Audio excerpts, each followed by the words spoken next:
Stand by. The meeting is going to start in 3, 2, 1. I now call the meeting of the Code Enforcement Special Magistrate to order. Please stand by for the Pledge of Allegiance. Pledge allegiance to the flag of the United States of America and to the republic for which it stands, one nation, under God, indivisible, with liberty and justice for all.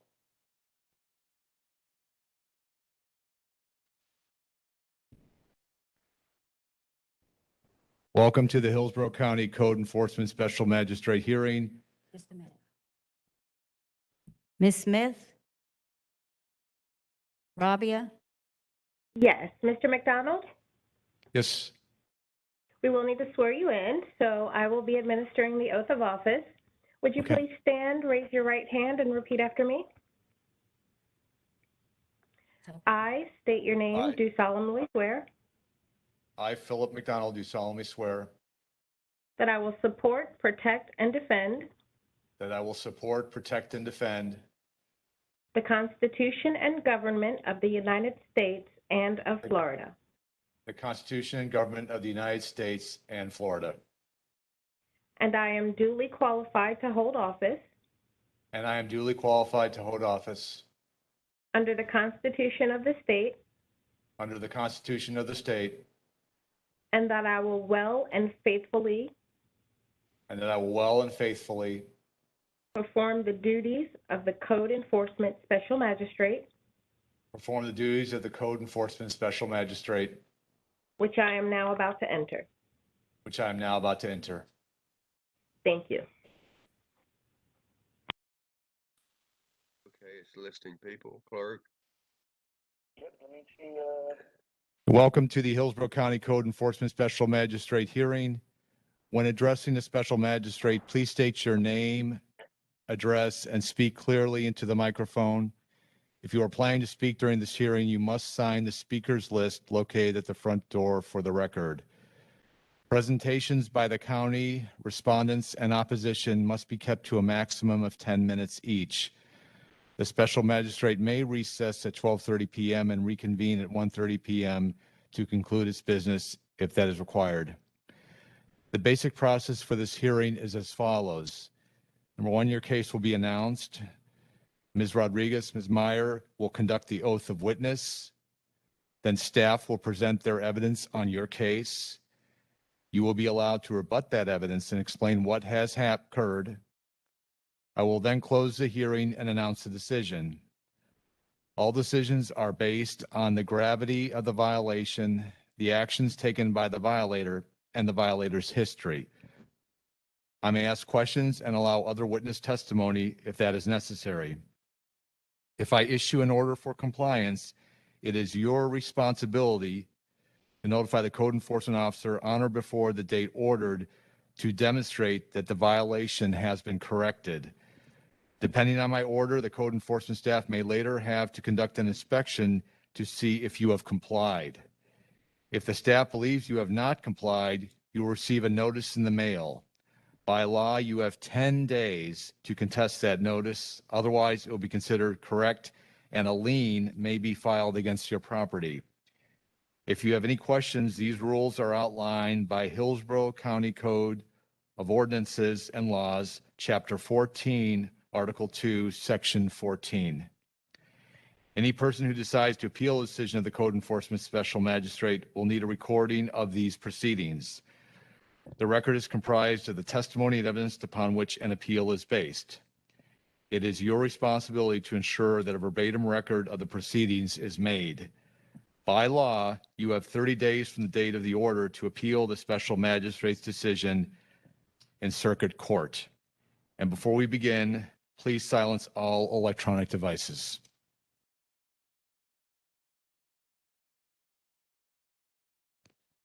Will county staff please stand and raise your right hand? Do you swear or affirm that the testimony you're about to give will be the truth, the whole truth, and nothing but the truth? Thank you. You may be seated.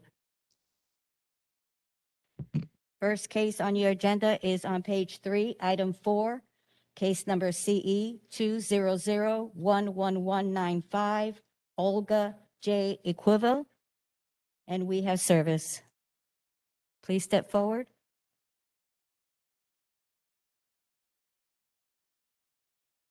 Yes.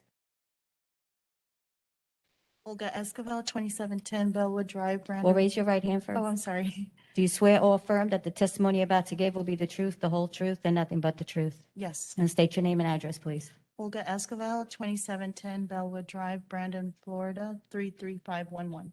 Do you recognize that photo as the property? Yes. Thank you.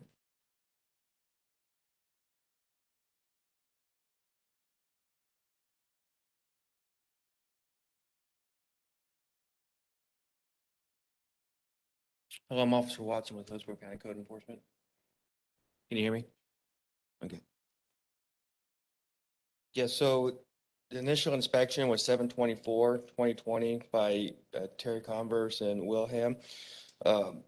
It was a request from public utilities of NOP vehicles, outside open storage, accumulation, and overgrowth. There's been no prior violations in the last 5 years. Taxes are current. They're not in foreclosure. And of 8/9 of August 09 of 2021, the violations of accumulation and outdoor open storage remain. Inoperable vehicles and overgrowth conditions remain on the agenda for a ruling.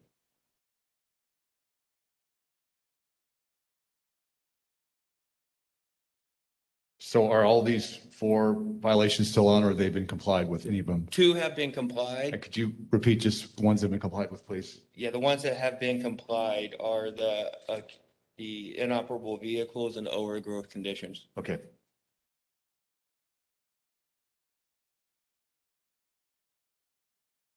Well, ma'am, you can state your case. It's cleared. I know, Mr. Watson stopped by Monday. I wasn't home and I thought he had authorization to go back there since I did sign a form. But, it's all cleared. I brought pictures. This never happened before. So, So the property's ready if the yes. it has gentleman pictures comes of by. it. I don't know if I gave it to you or whoever, but it does. And I thought you had access. I thought since I signed a form, authorized that y'all would be able to go by the property. I've been signed it. For them to work on this well. I'm sorry. Yeah, that's fine.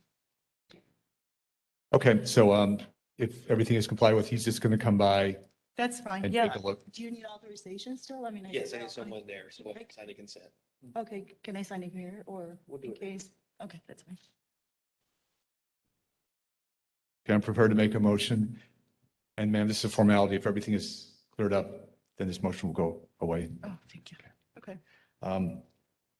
I rule in case CE 200111195 that based on the evidence presented, I find the property is in violation of Hillsborough County Code of Ordinances status presentation.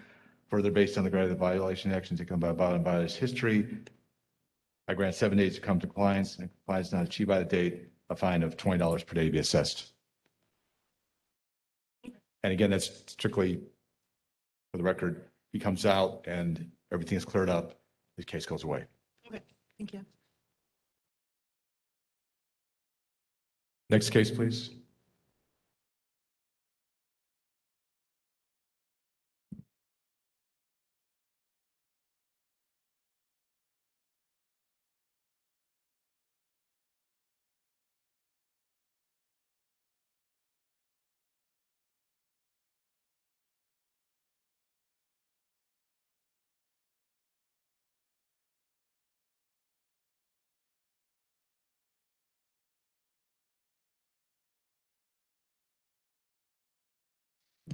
Next case is on page 4, item 6, case number CE 21003600, Osmani Pompa and Yamain Torres.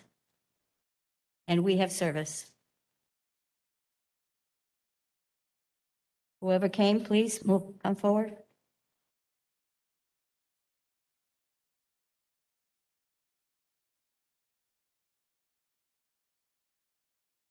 Ma'am, raise your right hand. No, keep your mask on, please.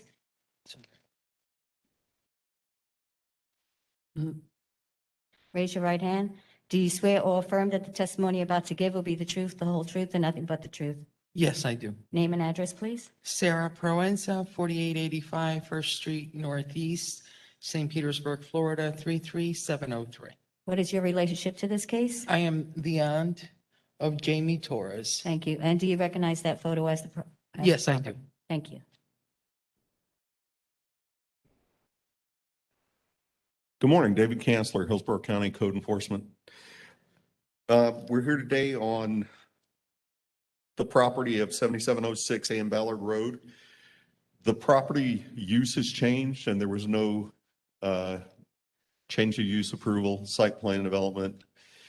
It's had a bad impact on the community in that often the dump trucks are backed all the way down the street, blocking traffic coming back and forth.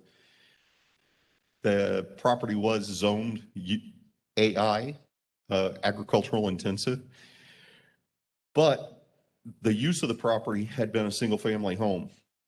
They purchased this property, they converted the use, there was no approvals. It's had a deteriorous effect on the community. It's a dead end road.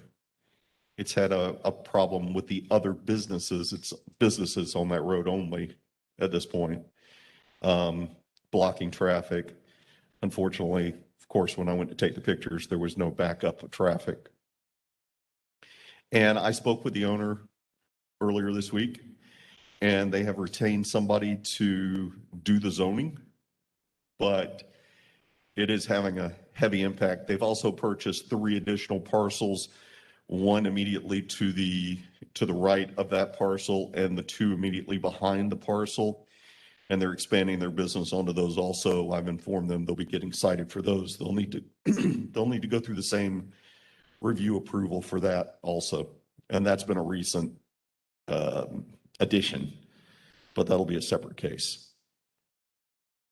And what are the accumulations that, The accumulations have already been cleaned up. There were just some stuff left for high probability reoccurrence violations such as overgrowth or accumulations. We put them on a remaining compliance because the likelihood of those reoccurring if a case continues are high. It's just to get an order on them so they're all encompassed. okay. As far as the site plan, what is the, if you or the county would have, how long does that process typically take? It is not a fast process. It is not, but this has been going on since last year. And now this case is current to this year, but the impact on the community, multiple agencies are involved, HCSOs involved because of the traffic issue, land alterations is involved because of the land alterations, and also land use change, or pardon me, they cut trees and cleared the lot without gaining the permits to do that also, or the approvals. Okay, your best, as far as time frame, 90 days, 180 days, what for the site approval, what if they work right now? Based on what I was told by the owner, the land use hearing officer has already heard this and we're waiting for the commissioners to vote on it. So 90 days sounds reasonable to me. Okay. I think their hearing was put off till October, and that would give them time to push just, if it had to be rescheduled, they could reapply with the code board or update the code board or the magistrate if there was a change. Okay. Okay, thank you, sir. Yes, sir. Ma'am, go ahead and state. First of all, there were some violations and every single violation was addressed and taken care of. There were some trees cut down and new trees were planted according to what Hillsborough County wanted. There was a barrier wall put in to protect the wetlands. So all of that has been addressed. The hearing for the rezoning is scheduled for October the 18th. Okay. And if you like that docket number, I can give it to you. Oh, that's fine. Okay, and it's being handled by Ruth Londo from RU Project Management. As far as the traffic, I believe that that has been handled as well. Okay. All right, I'm ready to render a decision. Unless there's anybody in opposition in the audience. There is someone that wants to speak. Okay, Please come forward. you can step over to the side, ma'am. Thank you. Sir, raise your right hand. Do you swear or affirm that the testimony you're about to give will be the truth, the whole truth, and nothing but the truth? Yes, I do. Please state your name and address. for the Robert record. Breesacker. I own the property at 7701 and Ballard. We bought that property about 14 years ago.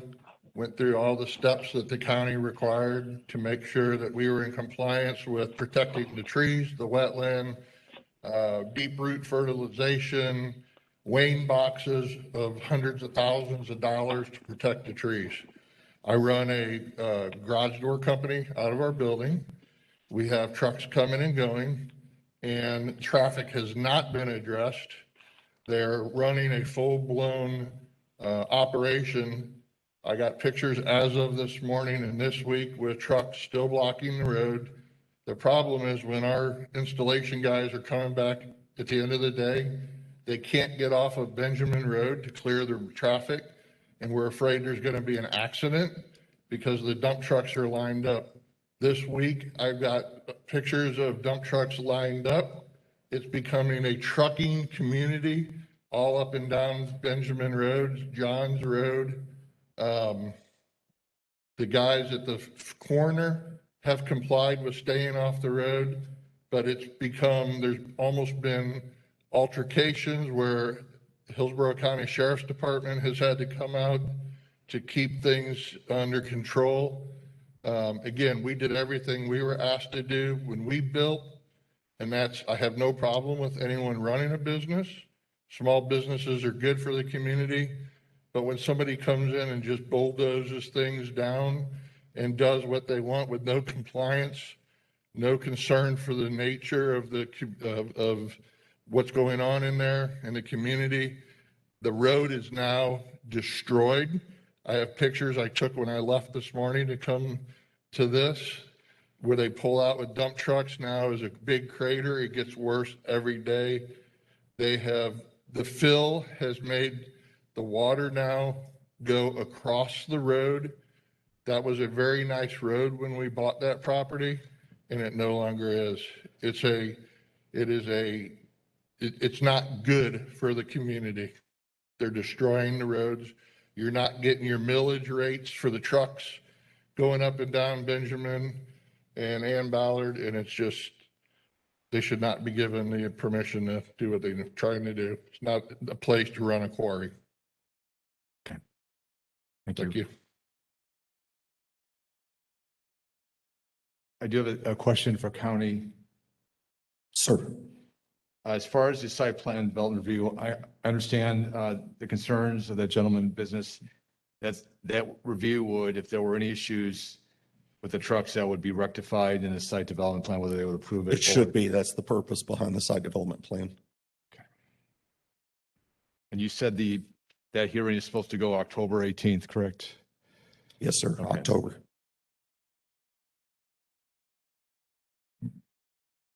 Ms. Rodriguez, the accumulations would be to stay in compliance, correct? You really don't need to state that as long as it's on the agenda and on the order. It is on an automatic remain in compliance. Okay. So should the order to stay in compliance, should I give that order or not?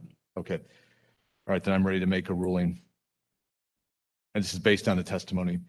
My ruling case number CE 21003600, that based on the evidence presented, I find that the property is in violation of Hillsborough County Code of Solicited Representation. Further, based on the gravity of the violation, the action is taken to violate history. I grant 90 days to come into compliance, and if that compliance is not achieved by that date, a fine of $500 per day be assessed. That is my ruling. That's it. Thank you, So Magistrate. basically what happened, the site development, if that order, if it is not, if they don't approve it, then this has to be taken care of. Otherwise, the fine will run. I understand, but I think this gentleman, with all due respect, is stretching the truth, but I'm not here for that. But I appreciate the 90 days. Thank you. Thank you. Next Thank you, case. Magistrate. Next case is on page 5. Item 8, case number CE 200-14196. Carol A. Dormany and James B. Dormany III. And we have service. Come forward, please.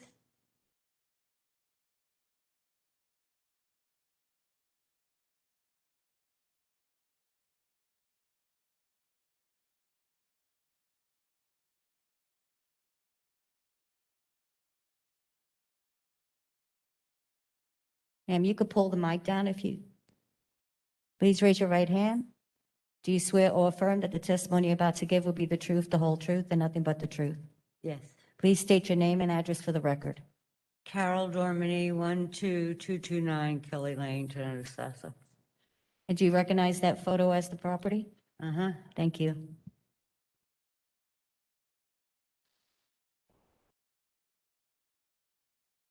Officer Ippolito Padilla, Hillsborough County Code Enforcement. This case started in September 2020. At that time, there was a complaint from one of the neighbors.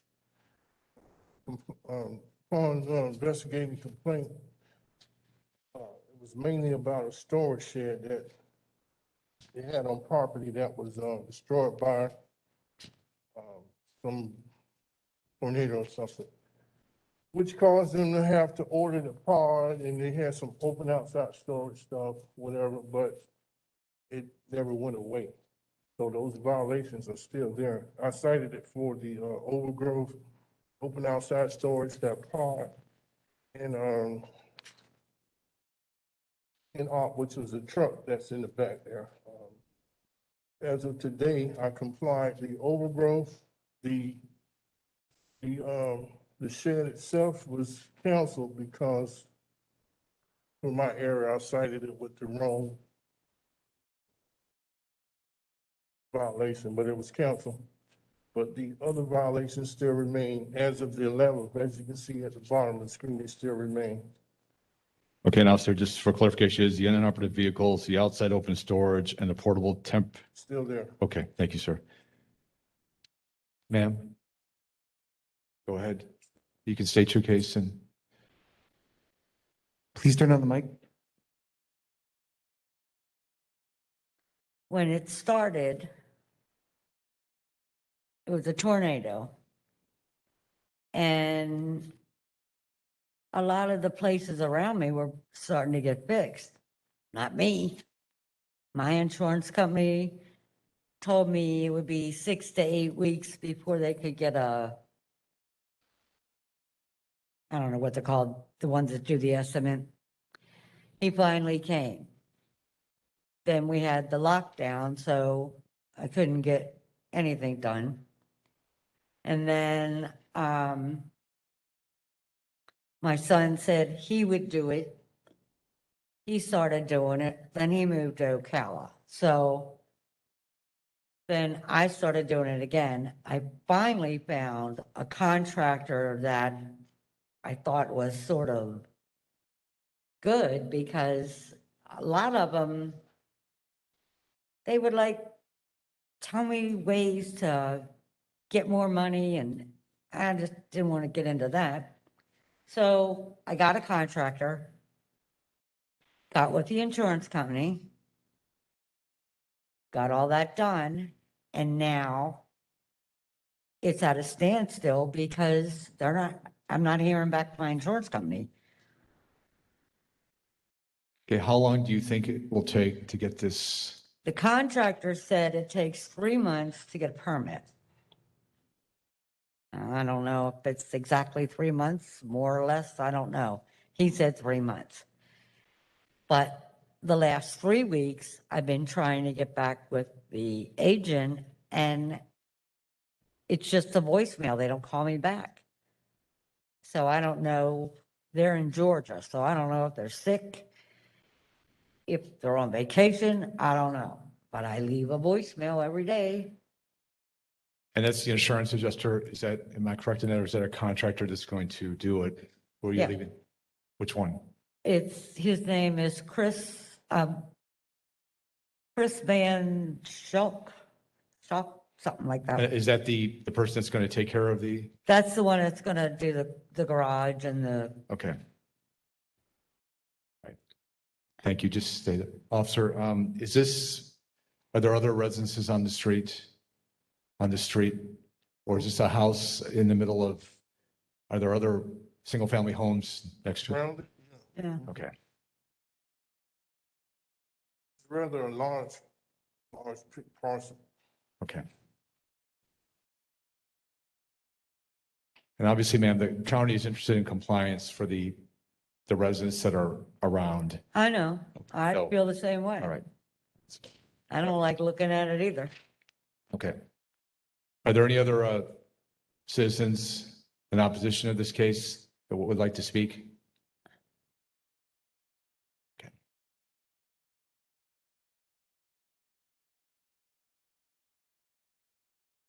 All right, I'm ready to render a decision.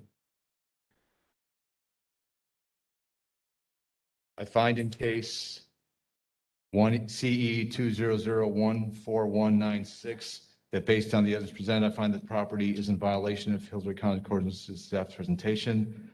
Further, based on the gravity of the violation, the actions taken by its history, I grant 120 days to come to compliance, and if compliance is not achieved by the date, a fine of $50 per day be assessed. So it's 120 days, longer than what she possibly said. And if it all comes in compliance, you can contact the county, they can come out and do an inspection, and this goes away, the fines will not start. But after 120 days, it'll be $50 per day. Do you know if you need a permit to take it down to, or just to build it back? I'm not sure, but Officer, They need to build it back up, because depending on the size, what it is, I mean, Well, he said 3 months for the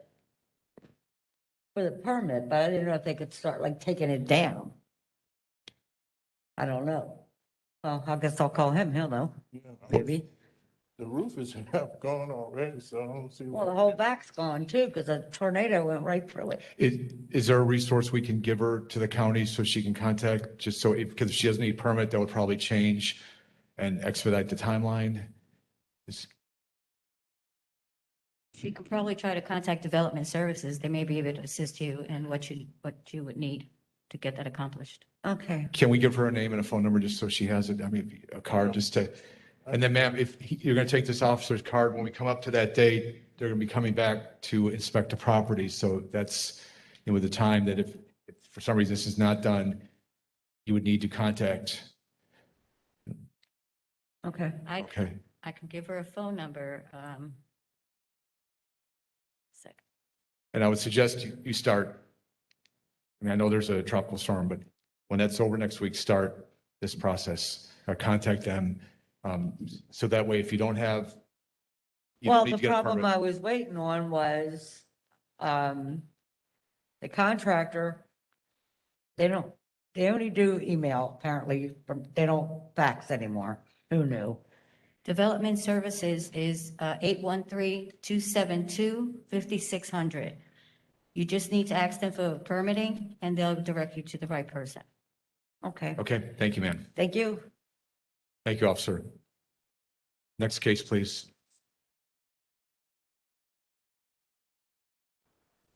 Next case is on page 6, item 10, case number CE 2000-9852, Ronald A. Florio, and we have service.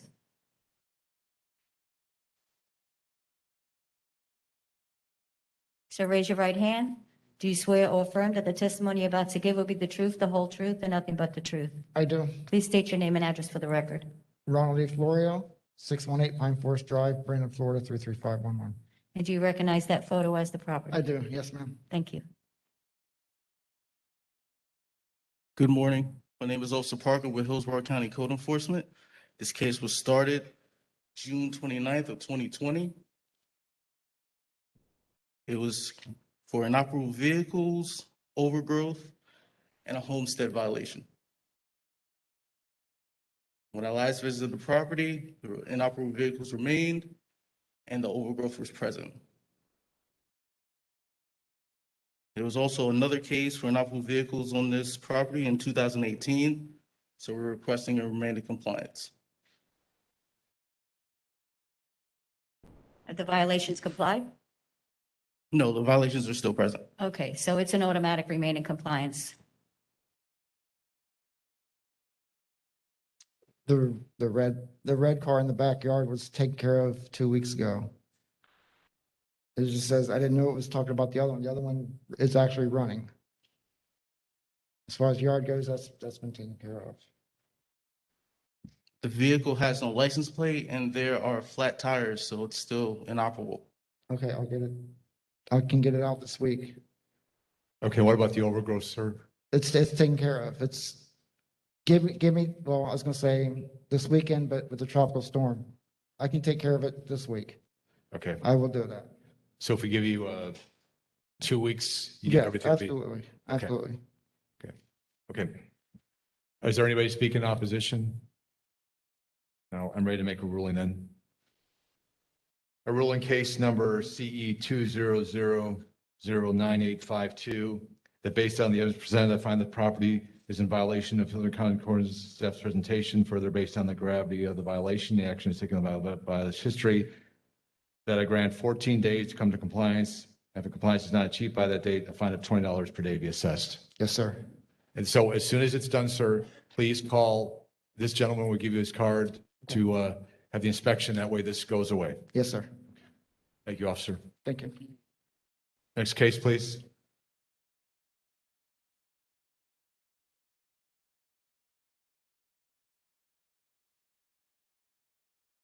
Next case is on page 7, item 12, case number CE 200-14032. Tracy Sulaka Salimi and Leonardo G. Salimi, and we have service.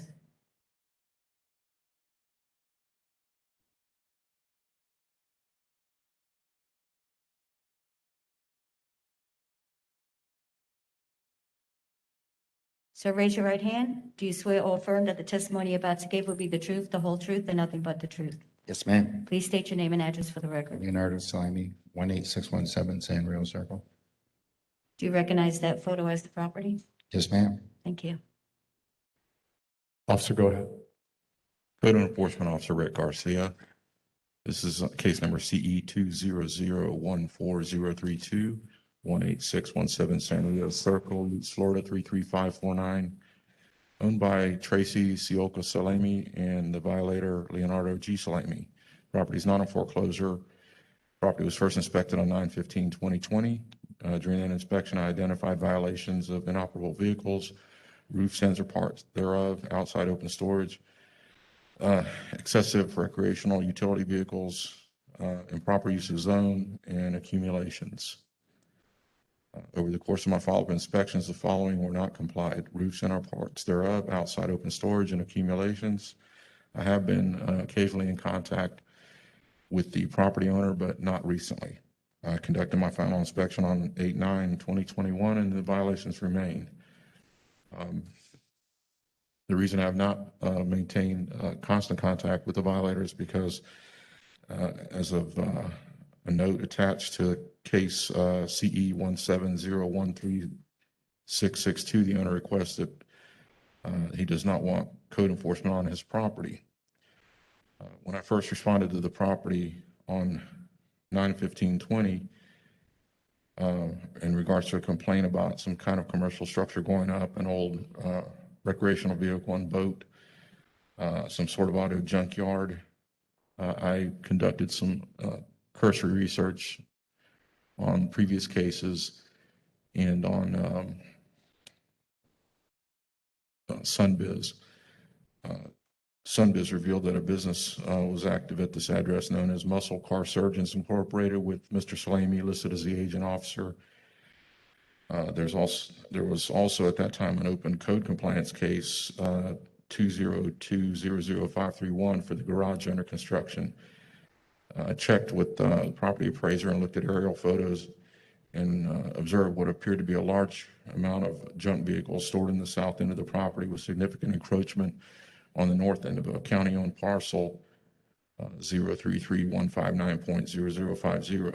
I did not attempt contact with the resident at that time due to the notes regarding not wishing code enforcement to be there. On 9/23, I responded to the property via Hillsborough County Sheriff's Office helicopter due to the issue with the encroachment on county property, which would be classified as illegal dumping. As you see in the video, that is what the back of the property looked like. Approximately 40 feet of that were encroaching on county property. Since that time, that encroachment has been, those items have been removed. Subsequent inspections revealed that there are possibly still other inoperable vehicles on the property hidden behind the privacy fence.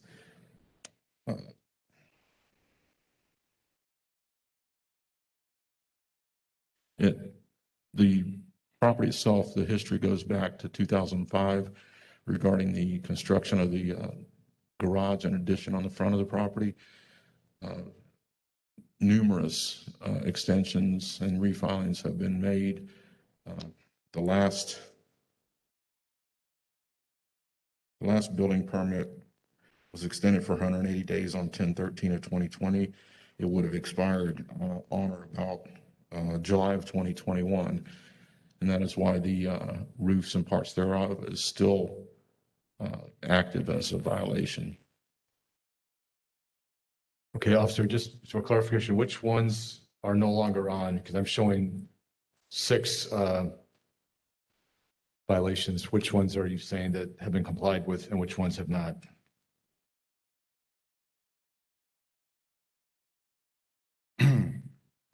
The roofs and or parts thereof. Okay. The outside open storage and accumulations. The outside open storage are items that are obviously usable and are probably related to the construction, but they're stored outside, and with the permit no longer being active, it's not allowed to have that. The accumulations were just junk, trash, and debris that were about. Okay, so we still have the inoperable vehicles, improper use of zone, and recreational utility vehicles exceed allowance number.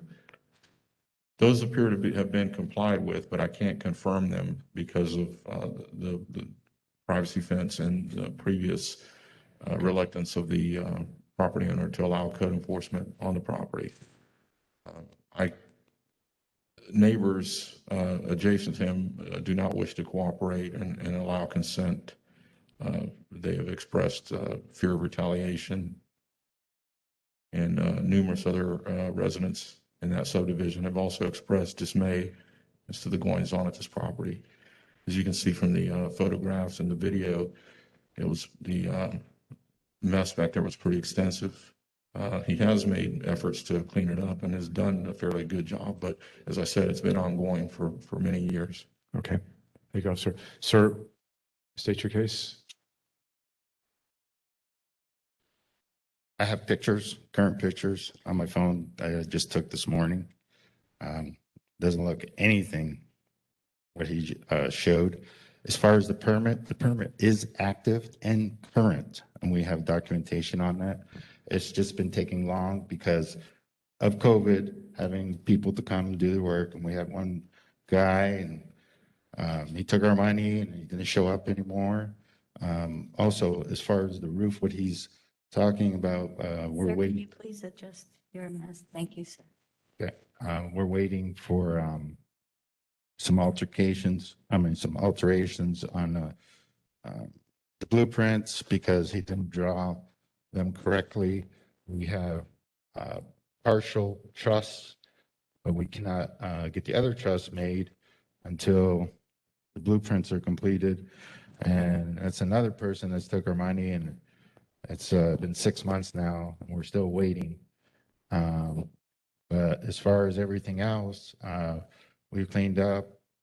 There's nothing in the backyard as this officer has described or shown in the photos, and I can prove that with my photos. We've contacted him several times. He does not contact us. He does not return messages.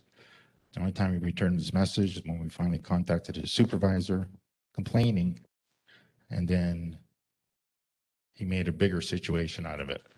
So anyhow, nonetheless, we want to move forward. We want to do what we need to do to comply. However, as far as the building of the home, our hands are pretty much tied until, we get the architect to, get off his rear and finally finish the job that he got paid for. But as far as him saying that the permitting and everything, he knows that's not true. Everything is current. I have the documentation to prove it. And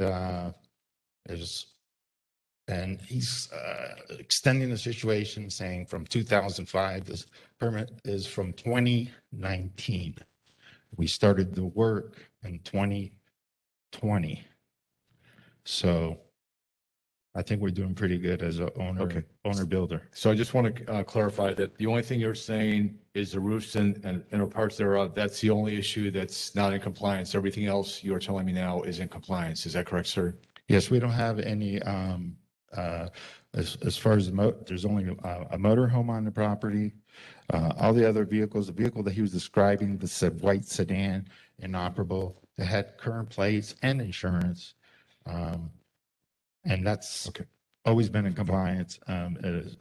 There's one part, there's a pickup truck, body in the back, and a car. But that's not on county property or anything. And I'll show you the photos to collaborate. How long will it take you to get the roof? The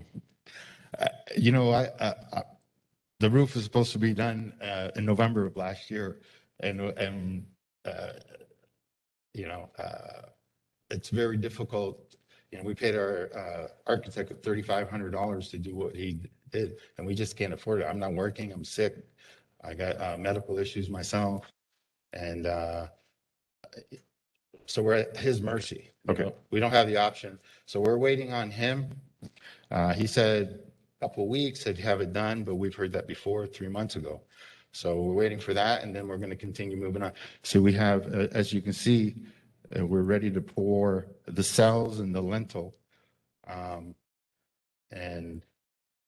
So if you think if I would give you 6 months on the roof, would that be?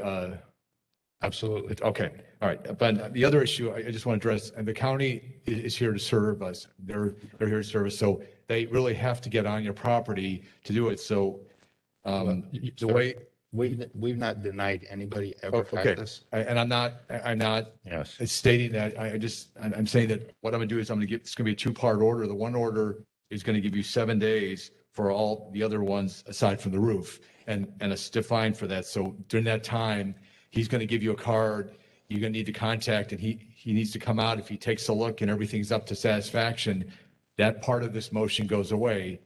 And then the only thing you'll be looking at is a roof with 6 months to get that taken care of. Okay. Okay. So what was the first part you said? The first part is, I'm going to give a very short time frame, and in that time frame, he's going to come out and take a look. And if those other violations are no longer present, it'll go away. Okay.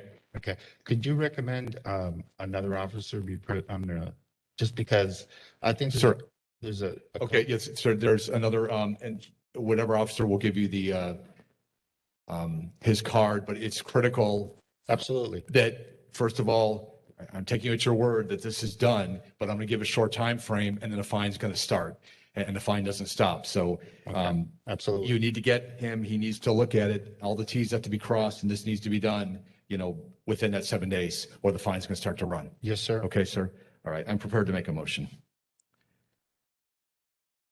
It's a two-part motion. I move in case number CE 200140032 that based on the evidence presented, I find the property is in violation of Hillsborough County Ordinance and staff's presentation. Further, based on the gravity of the violation, the action taken on the violator's history, I grant 7 days to come to compliance with item number PM 12.1 accumulations, item PM 12.5 inoperative vehicles, item Z 200 improper use of zone, and item Z 634 recreational utility vehicles exceeds allowable number, and item Z 2303 outside open storage.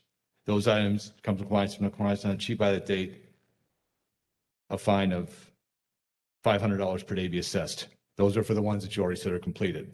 The second one, regarding item number R11-7-4 roofs and or parts thereof, I grant 180 days to come to compliance, and if compliance is not achieved by that date, a fine of $50 per day be assessed. So ordered. Okay. You need to get his contact information, okay, because that 7 days is going to start to run 7 days. He needs to come out and make sure that all the other ones are cured, and then that part goes away. Next case.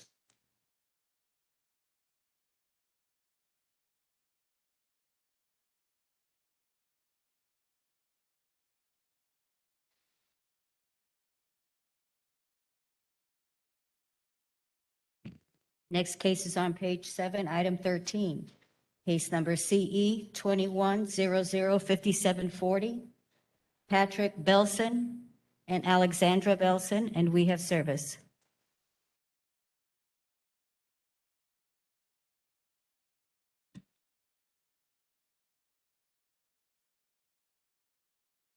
Can you please raise your right hand?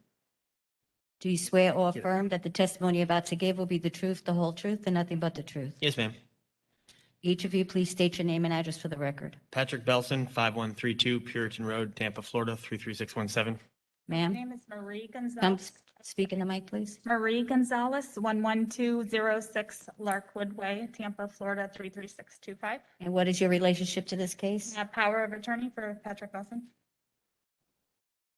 Do you recognize that photo as the property? Yes, ma'am. Thank you.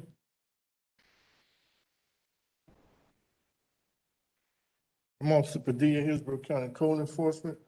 This case was originally investigated by Officer Roy Livingston. It was initiated on 5/3/2001. At that time,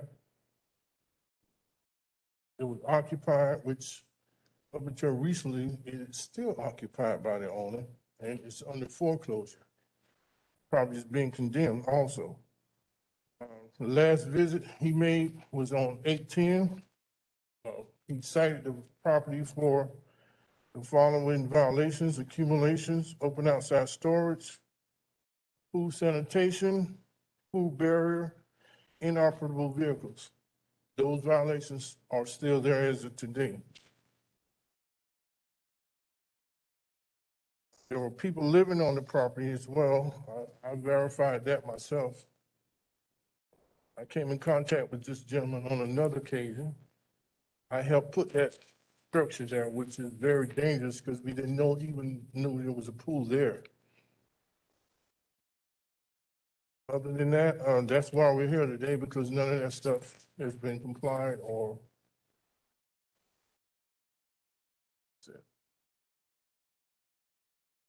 Thank you, officer. Sir, go ahead. State your case.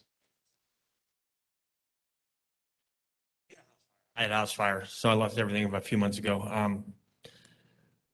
Be putting up a gate this weekend for the pool. We've also, she can step in too. Yeah, so yeah, as far as the specifics, so with the pool, we will be erecting a fence this week, as well as draining the pool with the pool pump. We started to work with Officer Omar Cortez with Code Vet, who is going to be assisting us with completing the application to get assistance to demo and remove what is left of the home. The rest of the items on the property is personal property that will be packed up and moved off the property this week. Let's see what else. Yeah. So, yeah, and just in regards to what efforts have been made to clean up the property, we do have documentation that we did have a 30-yard dumpster out on the property and cleared off 1.2 tons. We've been to the scrapyard multiple times and cleared off another 1.7 tons. For professional services to outside of Code Vet, we have gotten some quotes, which again, maybe work in conjunction with Code Vet, but we've worked with Allied Wrecking, Pile Demolition, to get some quotes to either completely remove or do a partial demo and then work with Code Vet to help clear the rest of the property. Our initial calls to code enforcement on Code Vet were back on July 23rd, where we did ask for a call back to get some assistance, and we were told the officer was on vacation, and then even upon his return, we called again and asked for a call, didn't get a call back. But I was able to speak with Omar directly yesterday, and he is support because Mr. Belson is a disabled veteran who does have some mental health issues. So again, we feel like if we're extended, an appropriate amount of time to do everything except for the demo, we think we can get that wrapped up in the next 2 weeks. And then again, the demo of the house itself, Omar did advise it would take more than 30 days. So I don't know what the timing of that would be. Is there anybody living in the property right now? No. And the other thing is about the foreclosure. That is going to be removed. A check has been cut as of August 3rd to pay off the property in full to US Bank. So we will be getting documentation on that as well to get confirmation that the home will be paid off or the property will be paid off. Okay, so I understand 2 weeks, where the issue, the pool barrier and the pool sanitation, those are safety of life issues. So there's going to be a shorter time frame on that, and then a significantly higher fine. Obviously, that's a concern. I am not a pool contractor, but I would seriously advise you to talk to somebody. If you drain a pool, there are some ramifications of that. So you need to make sure that, I'll make sure that the county officer, you have a phone number. You need to talk to somebody professionally on that to make sure that, you don't create a bigger problem for you than. And that recommendation was actually directly from Omar Cortez, Okay. but we did talk to Tampa VIP. Okay. But we can all consult with him as well. Well, and I'm not here to tell you what to do. I'm trying to help you on that. So you're saying 2 weeks for everything to be done. Is that correct? Right. So everything except for the house. So there's an RV that will be removed off the property, the personal items, the pool, and then, yeah. Okay. Your Honor, can I say something? Yes, sir. You mentioned one RV, there's another camper out in front that someone's been on the property living in. Will that be moved also? Well, yeah, that is an operable vehicle. Yeah. Yeah. Okay. And part. But if it's a personal property and someone's staying as a visitor. It's registered. It's, completely registered and operable. So that shouldn't be part of it. Okay. So this is going to be a 3-part motion then. I'm ready to make them. Is there anybody in opposition to this party? Okay, I'm ready to make a motion. And just based on the time frame that you, yes, sir, go ahead. If you can, before you leave, I can speak to you briefly. Okay, I move in now CE 21005740. That based on the evidence presented, I find the property is in violation of Hillsborough County accordance with staff's presentation. Further, based on the gravity of the violation, action taken on violation history, I grant 120 days to come to compliance with item number R11-1, general standards for dwellings. If compliance is not achieved by that date, a fine of $50 per day. Regarding items number S13-2-1, pool barrier required, and item S13-5, pool sanitation, I grant 7 days to come into compliance. And if a compliance is not achieved by the date, a fine of $500 per day be assessed. As far as items number PM 1 accumulations, PM 12.5 inoperable vehicles, and item Z203 outside open storage. I grant 14 days to come to compliance. If compliance is not achieved by the date, a fine of $50 per day be assessed. So 7 days for the pool barrier sanitation, 14 for the other ones. And I'm giving you 120 days on the general standards. The key is you need to contact the code officer. That gentleman is going to give you a card that needs to be inspected and cleared. If it's cleared, there's no fines. If it's not cleared, or you don't contact him, the fines start. But like I said, the safety of issues, why the fine's so high is because the county obviously is concerned about people getting hurt in that pool. Okay? Thank you. Thank you. Next case. What was the fine on part 3? And part 3 was the rest of the items, 14 days, $50 per day. The pool, 7 days, $500 per day, and the rest, 120 days, $50 per day for the general standards for dwellings. Okay.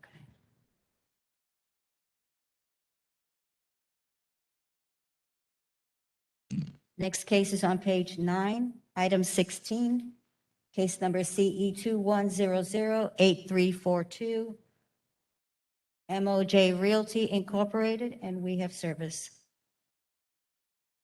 Good morning. Good morning, and you are, where are you? I don't see. Yes, you should be able to see and hear me. My name is Attorney Sean Cox. I have a law practice located on 156 East Bloomingdale Avenue in Brandon, Florida. I'm appearing today for MOJ Realty LLC. The premises of the violation is 115 Pierce Christie Drive, specifically unit number 24.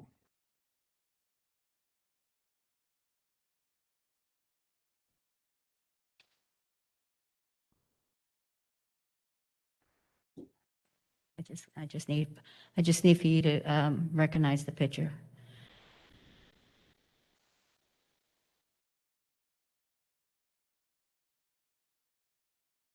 Ma'am, I'm afraid there's nothing displayed on my end. Yeah, it'll be up in a minute. Do you recognize that photo as the property? Ma'am, I don't recognize that particular photo, but I will stipulate that it fairly and accurately represents the premises located on Christie Drive Okay, in thank you. Patrick, Florida. Thank you. Okay, good morning. Charles Harwell, Hillsborough County Code Enforcement, presenting this case on behalf of Paul Rowan. There's multiple conditions, the violations cited. As we can go through the PowerPoint, you'll see. And this case originated on June 14th. The home is not in foreclosure, it's tenant occupied. Zoning is CG. So we can flip through and you can see the conditions.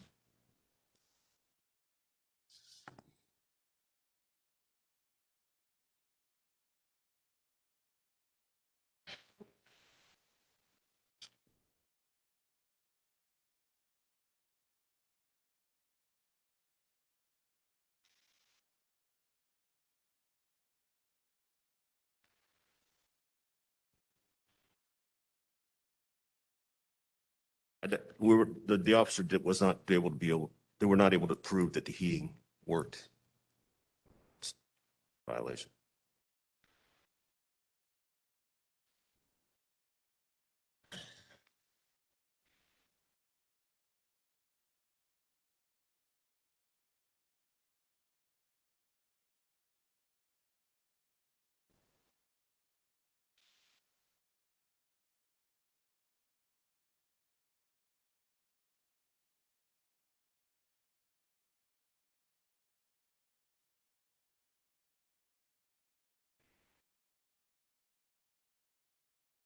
And officer, you said there was somebody living in there right now. Is there?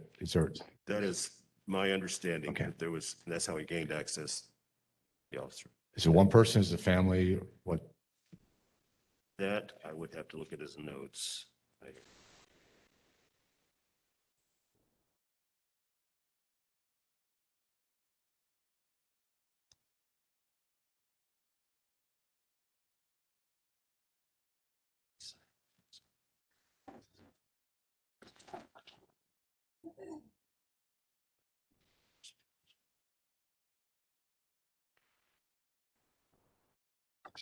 But at least one person. Yes, sir. At Okay, least one person. that's good, officer. Is that the end of your presentation? That's, yeah. Attorney Cox can proceed, sir. Yes, briefly, this property was acquired by my client MOJ Realty. They've done significant improvements to the entire parcel, not just this particular unit.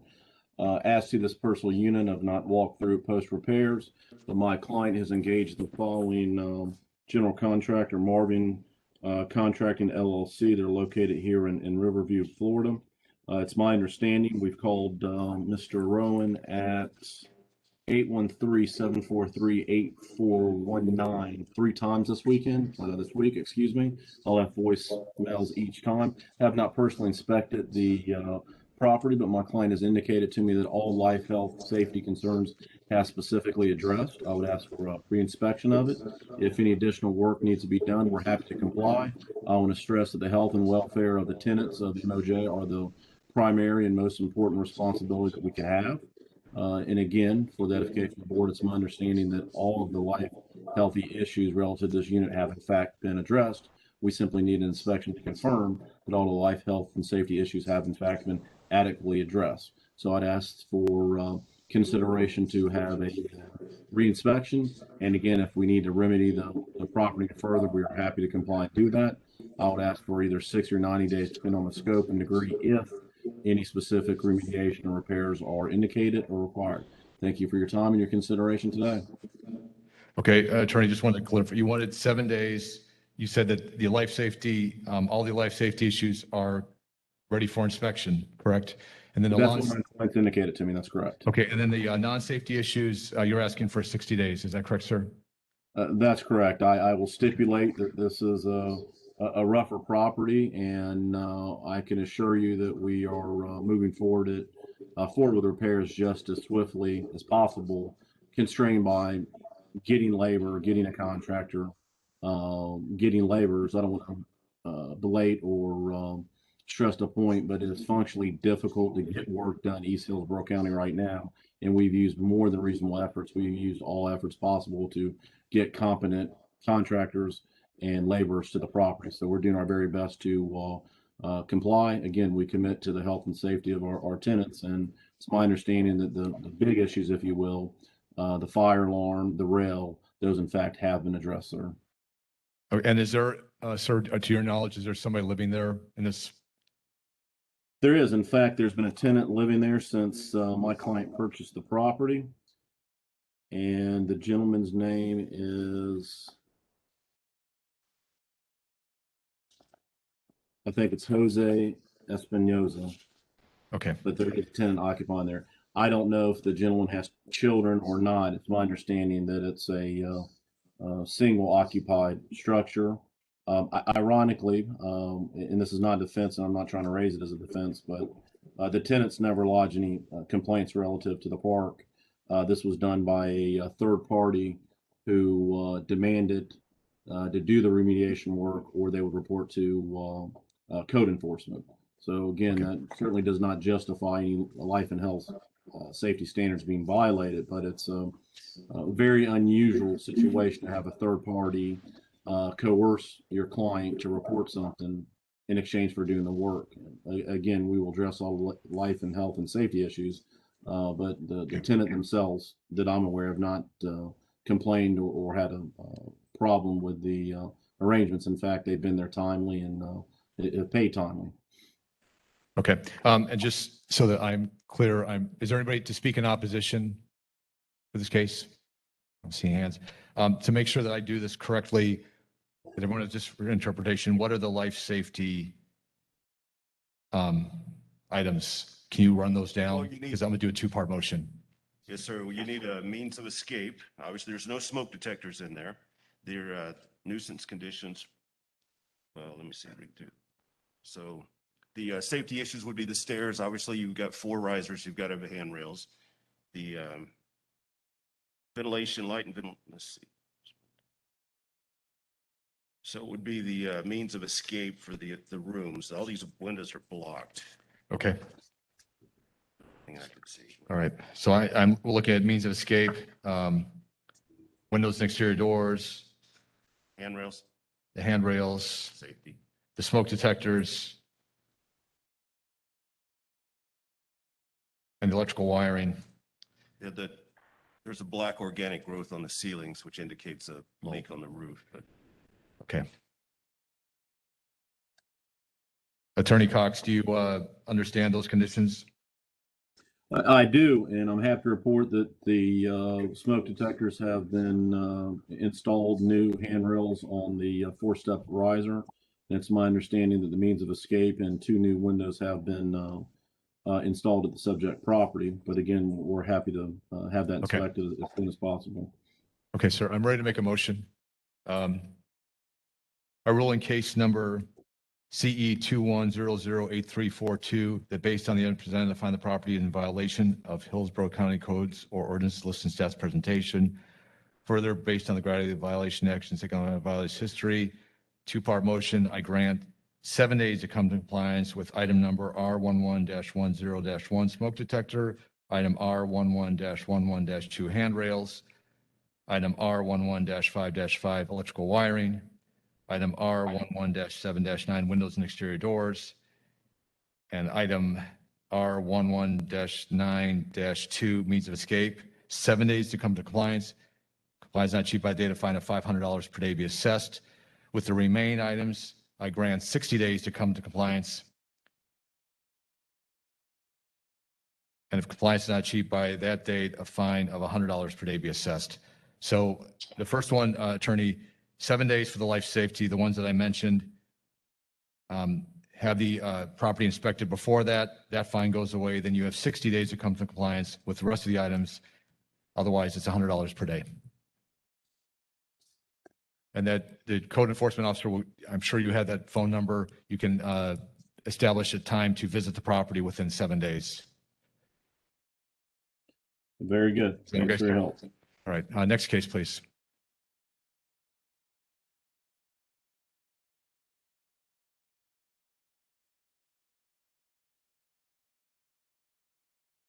Next case is on page 10, item 18, case number CE 2000-6581, Elizabeth Lozada, and we have service.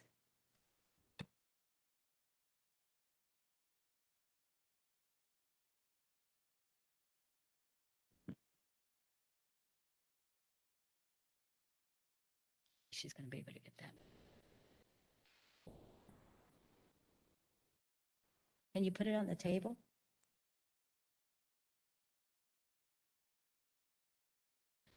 Ma'am, raise your right hand. Do you swear or affirm that the testimony you're about to give will be the truth, the whole truth, and nothing but the truth? Yes, ma'am. Please state your name and address for the record. My name is Elizabeth Lozada, 7024 Flint Drive, Tampa, Florida, 33619. And do you recognize that photo as the property? Yes. Thank you.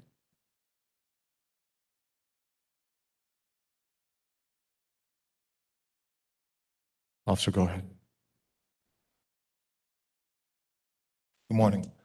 Officer Guy Carter, Hillsborough County Code Enforcement. The property in question is located 7024 Flint Drive, Tampa, Florida, 33619. Property is not in foreclosure and owner occupied. Property was first inspected on May 6, 2020, and it was cited for overgrowth and roofs and/or parts thereof. Specifically, they had a tarp on the roof with no permit. Next inspection was conducted June 1st of 2020, and at that time, the overgrowth was complied, but the tarp remained. As of my last inspection conducted July 27th, the tarp remains on the roof. Thank you. Ms. Lozado, how long do you think it'll take to take care of the roof?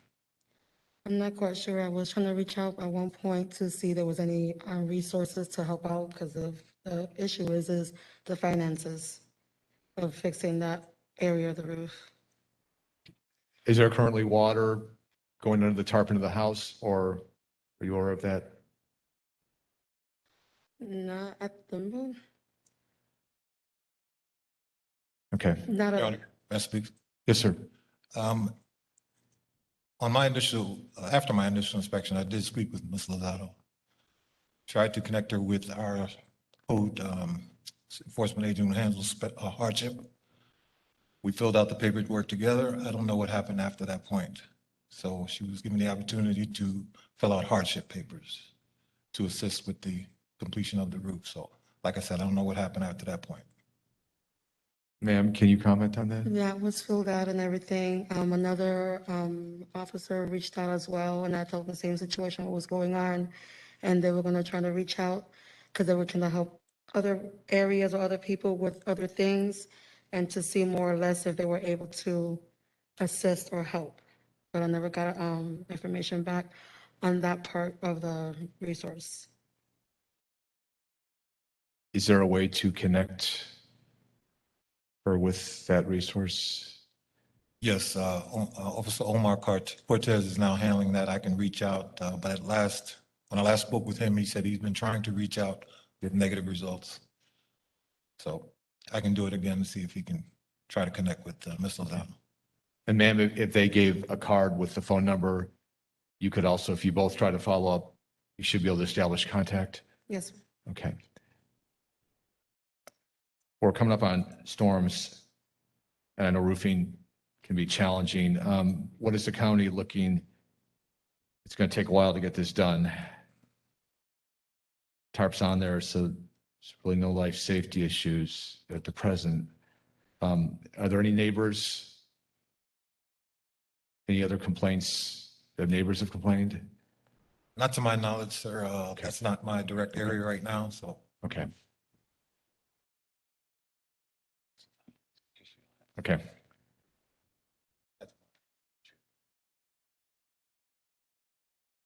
And ma'am, it's really critical to follow up with those, I'm gonna have to make a motion, but to follow up with those sources so it help so that this can be taken care of. Okay. I'm ready to make a motion. I rule in case number CE 200006581 that based on the evidence presented, I find that property in violation of Hillsborough County Accordance staff's presentation. Further, based on the gravity of the violation, actions taken by biased history, I grant 180 days to come into compliance. And if compliance is not achieved by that date, a fine of $20 per day be assessed. So that's giving you 180 days. If it's taken care of, there will be no fine. You'll just, 180 days from this date, you'll have a county inspector will come out. If it's been taken care of, this goes away. So it's really critical that you follow up on this. Obviously, the county is worried about the safety of you and everyone else living there. And obviously it affects the neighbors, but 180 days should be enough time to get with those resources. Okay. And you'll follow up with that, officer. Thank you, sir. All right. Thank you, ma'am. Thank you. Next case, please. Next case is on page 11, item 19, case number CE 200-10430, Harold Reed and Darcy Reed, and we have service. And there is a John Reed that signed up. Yes, ma'am. I am actually handling I the case. need to see you. Can you please raise your right hand? Wait just a moment. Where are you at? Do you swear or affirm that the testimony you're about to give will be the truth, the whole truth, and nothing but the truth? Yes, ma'am. Thank you. And state your name and address for the record. I am John Reed. I currently live at 5422 Beavis Road, Franklin, Georgia, 30217. The property in regards is 3318 18th Avenue Southeast, Ruskin, Florida. What is your relationship to this case? I am my father's son. My father has dementia. I have actually had to move him up here to Georgia with me. Okay. I do not have judicial power of attorney, but I do have power of attorney with a signed paper from him. I'm working Okay. additional power of attorney as we speak. We have been up here, the property down there, just trying to work with the All right, property. well, let the officer has to give his testimony. Just a moment. Do you recognize that photo as the property? Yes, ma'am, I do. Thank you. Good morning, Officer Guy Carter, Hillsborough County Code Enforcement. The property in question, as Mr. Reed stated, is 3318 18th Avenue Southeast, Ruskin, Florida, 3350. 33570. Property appears to be vacant, and the property was first inspected on July 9th, 2020. It was cited for overgrowth and an inoperable vehicle. As of my last inspection conducted August 5th, 2021, severe overgrowth remains, so much that I cannot even ascertain if the van is still present. That is my presentation. Thank you, officer. You're welcome. Mr. Reed, Yes, sir. do you have any comments on this? Yes, sir. I have had it cleaned up once totally, completely. I do have a maintenance contract down there with a maintenance company. I do have his name and number available. He had asked if you needed it. I could present it to you. I do have it under contract. With the weather and the rain, he has stated that he is very behind and he has not made it to my property yet. I do have him on contract. I have actually paid 2 months in advance. Of last year, I had the property completely cleaned, and over the winter, I had let the contract elapse due to funds, but now I have picked the contract up and actually have it on a 2 month retainer at the present time. The van is been removed, so it is currently not there anymore. How much time do you think will be needed to clean up the overgrowth and clear these? My maintenance man is trying to get on it at the present time. I had actually talked to him Tuesday, and he said he was just very behind, that he was trying to get to it as soon as possible because he did know of my hearing. Okay, did he define as soon as possible? 2 weeks? Is that a month? I don't think it should be over 2 weeks. Like I said, he said it was just depending on weather. Okay.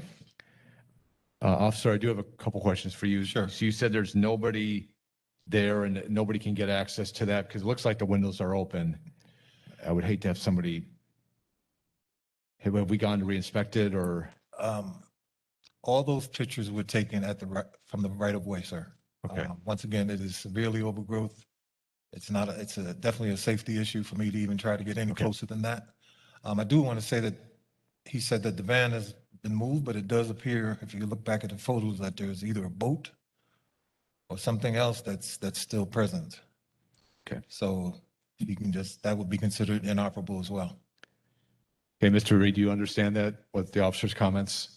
Yes, sir. I was not aware that I was cited on the boat. The only thing I was cited on at the present time was a van in my paperwork. Okay. All right, I'm ready to make a motion. I move in case CE 200104330 that based on the evidence presented, I find that the property is in violation of Hillsborough County Code of staff's presentation.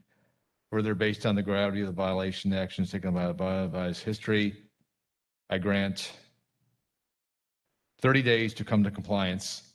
And if a compliance is not achieved by that date, a fine of $50 per day be assessed.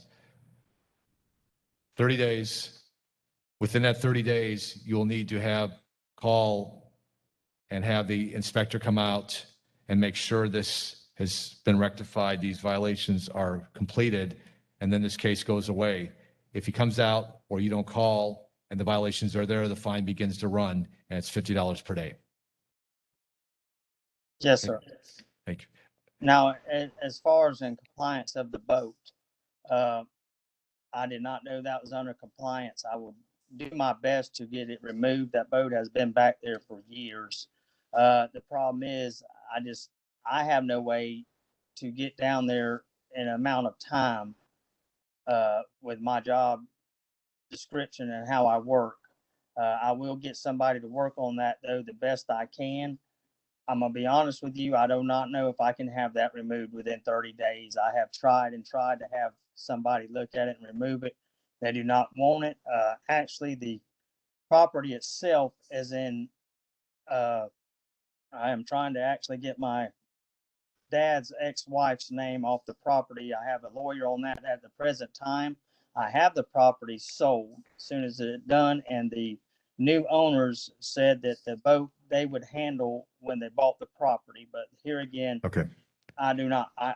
On the 30 days on the boat, I do not know if I can make that happen. Well, it's 30 days on the overgrowth and the van that's Okay. cited. It's 30 Okay. days for that. If there's something else comes up, that would be a new case. But right now, 30 days, you need to contact them within that 30 days, have it inspected so that this clears. Yes, Okay, sir. sir? Thank you. Next case. Thank you, sir. Thank you, officer. You're welcome.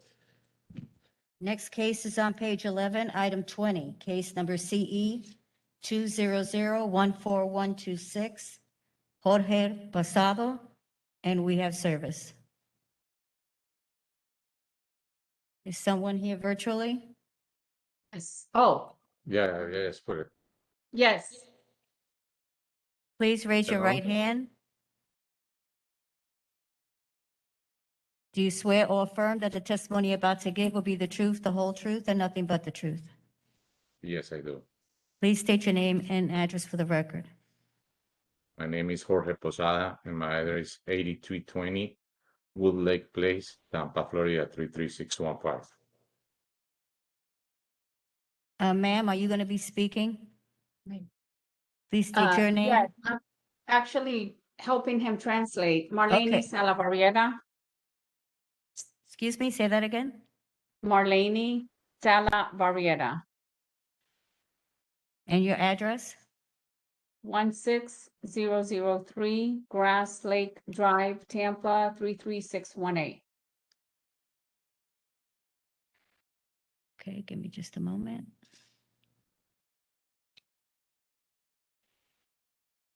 Do you recognize that photo as the property? Yes. Thank you. Officer, go ahead. Thank you. My name is Officer Herbert Spriggs. I'm with Hillsborough County Code Enforcement. The property in question is located at 8320 Wood Lake Place, Tampa, 33615. The property is not in foreclosure. The first time the property was inspected was back in September of 2020. Back in that time frame, there was two commercial vehicles were found to be located right beside where this truck is at now. Since then, there were numerous inspections from August of the same year, 2020. Muchas inspecciones, dices. Okay. August of 2020, right up through till when I first met the owners in 5/24/21. I met with them for the first time. I spoke with them about the problem with the commercial vehicles and that they would have to be removed. They're not allowed to be stored there. On the last inspection, which was 08/07/21, you can see where the vehicle is still located, right beside the house. That's all. Thank you, officer. Mr. Posado, go ahead.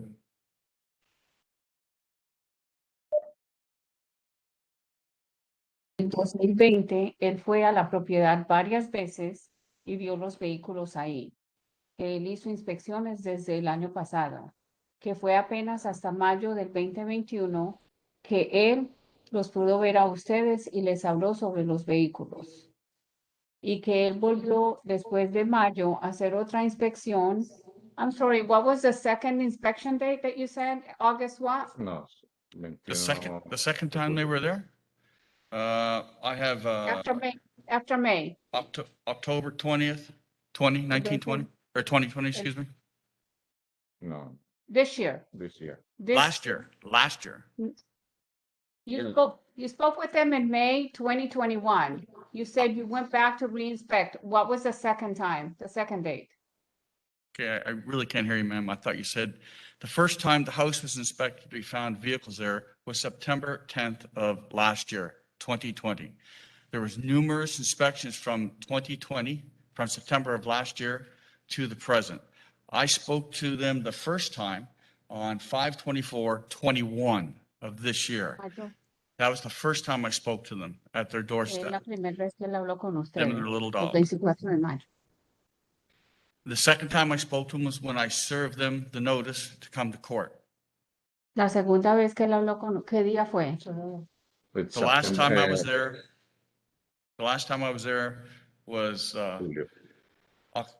August 7th, where the last El picture 7, was taken. el 7 de agosto que él tomó la última foto, él les dio el papel en mayo y la segunda vez fue en agosto. La cortilla. Ujú. Okay, ¿le hablo en español o en inglés? No, habla en inglés y si Okay. se traba yo le... I'm gonna try to talk in English. If something is wrong, she can help me. The thing is this: I talked with all my the neighbors because the officer told us the officers put a claim for the trucks and our house. I talked with all of them, and they said nobody called us. The thing is, they are calling because behind our house is RV living behind us, and that guy is living there without authorization, with no. Okay, and the thing is, when he don't found he told us he was found in a black truck, and we don't have any black truck. After that, he told us we have to remove the trucks. We do it, and we found a warehouse, and we stayed there for like 3 or 4 weeks.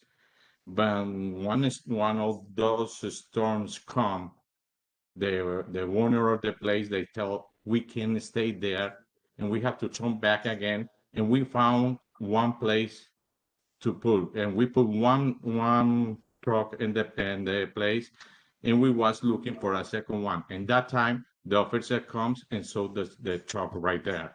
But we already found a place for one truck, and that guy, they tell us in 2 or 3 weeks we're gonna have the other place for the other one.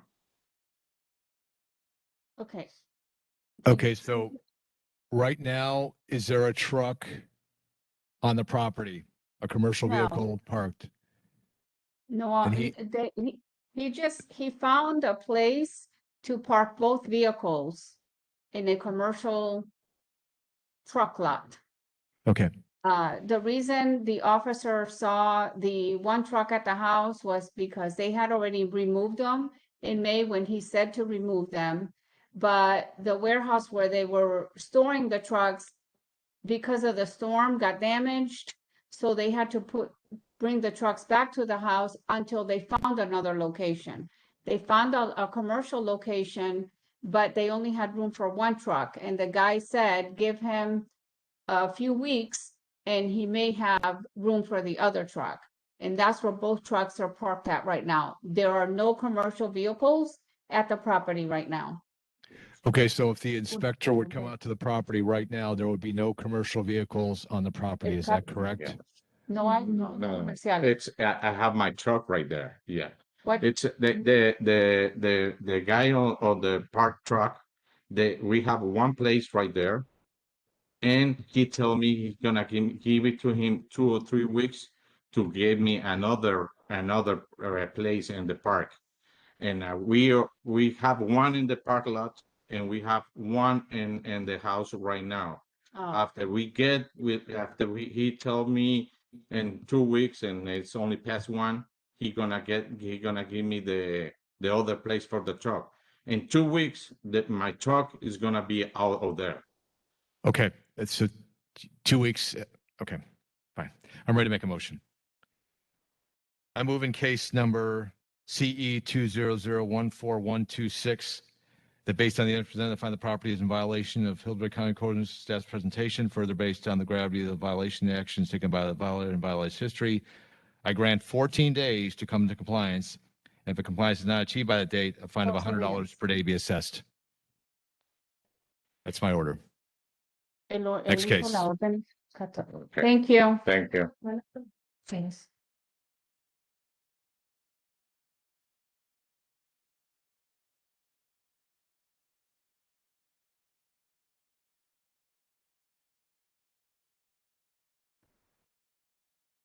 Next case is on page 12, item 22, case number CE 2000-9408, Warren D. Sanderson, and we have service.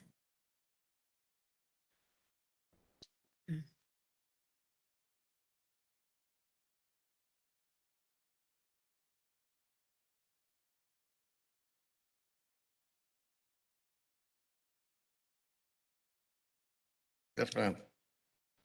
Raise your right hand, but raise your left hand, either way. Do you swear or affirm that the testimony you're about to give will be the truth, the whole truth, and nothing but the truth? Yes, ma'am. Thank you. Please state your name and address for the record. Warren Dale Sanderson, 4404 Grove Street, and my birthday is 6/29/54. Do you recognize that photo as the property? Yes, ma'am. Thank you. Officer, go ahead. Donald K. Bowling, Hillsborough County Code Enforcement. This case was initiated in 2021 through an anonymous complaint. The last visit was on 7/28/2021, where I posted a property and actually met the owner. The gentleman to my right. There had been a total of 4 visits. The original violations were accumulations and vehicles. I can't believe the inoperable vehicles have since been complied by another officer. And so the remaining violations for this case is accumulations. Thank you, officer. Sir, how long do you think it'll take to clean Well, up the accumulation? what he done broke me up for, I already cleaned up. I cleaned up, rent the house out, and now this is how they got it. Well, I cleaned my mess up, he never did come back out, to check it. So what all he got me wrote up for, I done.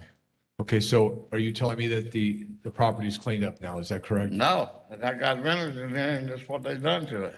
Sir, I think what he's saying is when he got the original notice of violation, Yeah, there were cleaned other up. accumulations there that he took off the property, and there has since then more accumulations have And replaced them. this, I don't know nothing about this. I got a commercial truck. I don't know nothing about it. But this is your property, correct, sir? Yeah, but, they got a commercial truck. I don't own no commercial truck.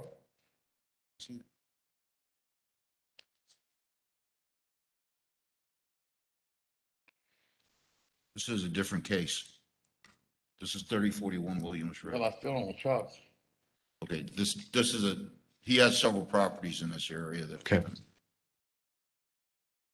Well, sir, how long will it take if their accumulations are still there, how long will it take for you to clean the property up? I don't know. That guy rented, so. I mean, it ain't my stuff, it's theirs. When they rent it, you can't own the land.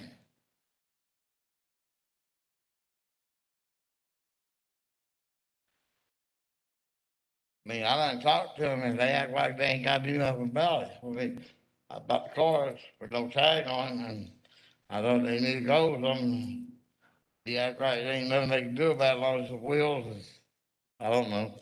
Okay, well, you understand it's your property, so it does stand on you. These accumulations have to be taken care of since you are the owner of the property. Right, but I ain't been wrote up on this one yet. I don't know why he's getting me on this one already. I mean, I'll do the best I can, you know. I mean, I can't go in and just start hauling them off, I don't think. That's where they got you at. I mean, it was cleaned up when they moved there. And now it's like a mess. Is this out in the middle of nowhere or are there neighbors around the area? No. Yes, this is zoned agricultural, and they're like 2 to 3 acre lots, mostly mobile homes, some houses. It's not closed in though. Okay. Is there anyone in opposition to this case speak? So this camper trailers everywhere out there. I don't know why they All right. picking me out. I'm prepared to make a motion. I rule in case CE 200009408 that based on the evidence presented, I find the property is in violation of Hillsborough County Code of staff's presentation.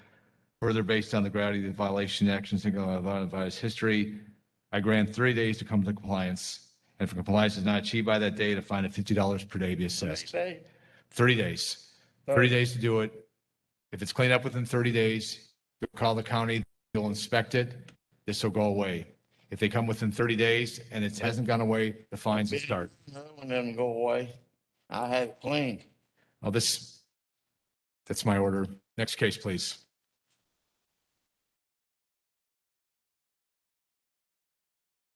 Sir, I guess the guy papers saying they got to clean their yard up, that them cars got to be moved.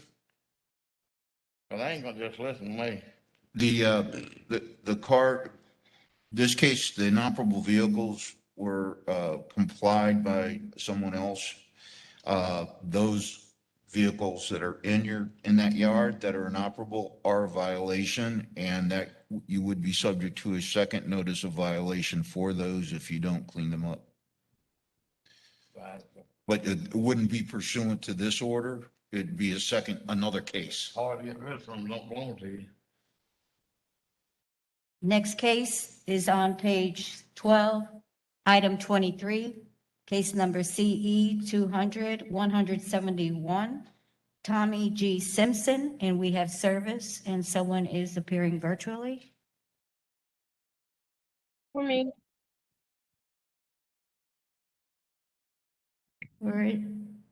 Tommy is here. his wife, Mary Simpson. Mary, you need to show your I'm trying to get camera. it to work, sir. Please be patient. Oh, come We see you. on. We can see you. Okay. Raise your right hand. Do you swear or affirm that the testimony you're about to give will be the truth, the whole truth, and nothing but the truth? Yes. Please state your name and address for the record. Mary H. Simpson, 4412 River Drive, Valrico, Florida, 33596. Thank you.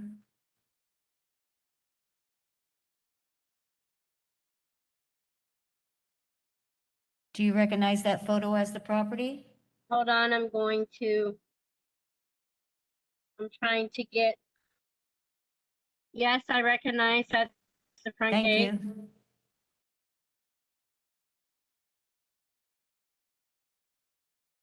Donald K. Bowling, Hillsborough County Code Enforcement. This case was initiated pursuant to actually several complaints. There were a total 9 visits to the property, the last one being 7/28/2021. The violations found are accumulations, overgrowth, fence violations, inoperable vehicles. I have had contact with the young lady via telephone who identified herself as the owner. Regarding this property, she had some arguments regarding the violations, at which I advised her to come to the hearing and air those arguments out with the magistrate. To my knowledge, none of this has been complied. Counselor, ma'am, do you have any comments on this case? Am I the one being spoken to? Yes, ma'am. How long will it take to? No, 1, 2, these are 2 separate properties that are being addressed, not one. And, one, I went and looked at the fence myself. Yes, we are missing a couple rails. And yes, there is one big spot which I have decided to put some purple juice. But the fence was erected prior to April 15th, 1987 as a way for the kids to come back and forth from. I'll see more. I have contacted back when this was first, back in 2020. The gentleman was supposed to meet up with me, never did show up. And he had said that if he didn't come back, we were in compliance at the time. Then we acquired this new gentleman, which I called and asked what needed to be done, which me and him exchanged some words because we both have, I guess, attitude problems with each other. We're trying to come into compliance, but as I said, we're trying to explain to him the Jeep is not a street vehicle. It is one that we are having trouble with trees falling down. We use the Jeep on the property only. It is not a street vehicle. The other vehicles that was referred to has been gone off this property. How long do you think it'll take to come into compliance with the accumulations, overgrowth, fences, and inoperative vehicles?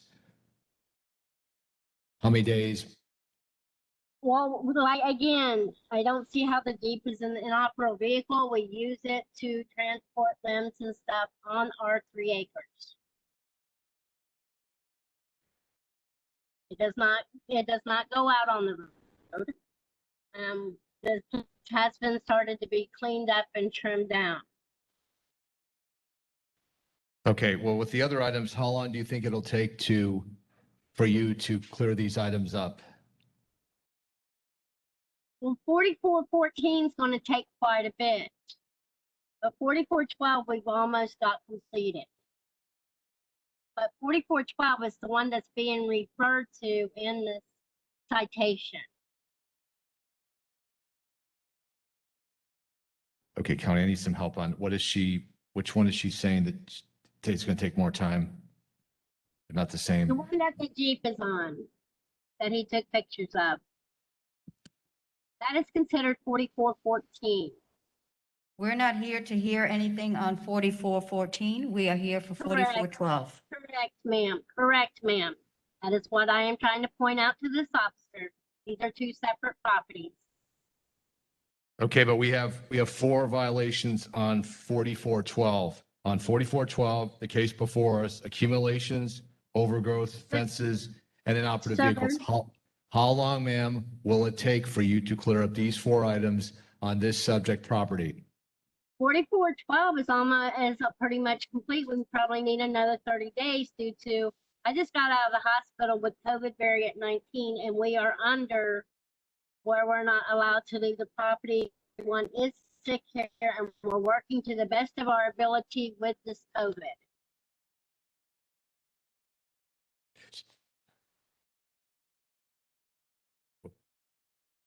Okay. All right, ma'am. I'm prepared to make a motion. I move in case CE 20010071 that based on the evidence presented, I find the property is in violation of Hillsborough County Code of staff's presentation. Further, based on the gravity of the violation, the actions taken by the violator and violator's history, granting 60 days to come into compliance, and if compliance is not achieved by that date, a fine of $50 per day be assessed. So, ma'am, you have 60 days to come into compliance. Otherwise, the fine starts. Within that 60 days, you need to call the county. They need to come out and do an inspection. If that does not happen, then the fines start. Okay? And I do understand this, sir, and please make him understand there is a difference between 4412 and 4414 with his picture. And ma'am, it said right on here is 4412. The county is, that is the case before us at this time. Sir. Thank you. That's my order. Next case. We need to go back. We missed a case that somebody is here virtually. On page 3, item 5. Case number CE 2000-8983. The life of state of Lilia Camflux. And we have service, and there is someone here virtually that signed up for that. Hello, Marty Curtis Sanders. Sir, raise your right hand. Oh, he's an attorney. You don't need to take the oath. Please state your name and address for the record. Curtis A. Lex Sanders, business address 407 West Georgia Street, Stark, Florida, in reference to the property at 4815 Troydale Road in Tampa, Florida. Room for Miss Lilia H. Fuchs. Officer, go ahead. Wait just a moment. Sir, do you recognize that photo as the property? I've not been to the property, but I would stipulate this is the photo that was presented to me, that is the property in question. Thank you, sir. Officer, go ahead. Chris Bishop, Hillsborough County Code Enforcement. Property in question is 4815 Troydale Road, Tampa, Florida. Property was first inspected on 16 June 2020 and was cited for overgrowth, roofs and parts thereof, pool sanitation, handrails and guards, which are all repeat violations from board order from 9/24/2019. As of right now, all violations still remain. The last inspection was 10 August 2021.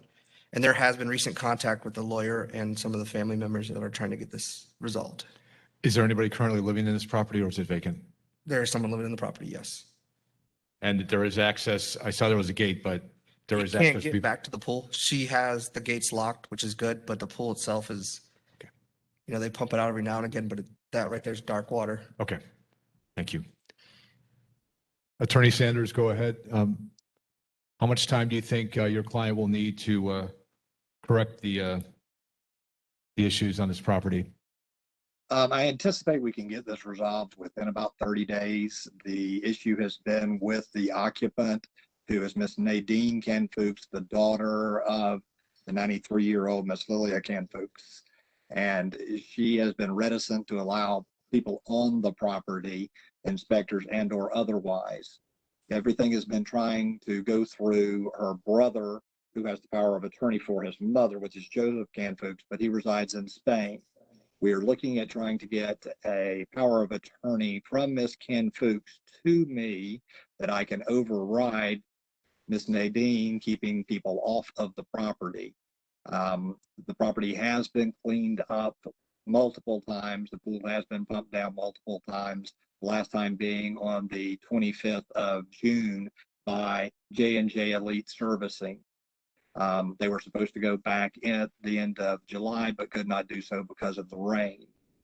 They were able to do the majority of these items, but since they have not been able to return, we have contacted a pool company to see about going out to refill the pool and bring it up to compliance with Leslie's Pools and with, what was the other company?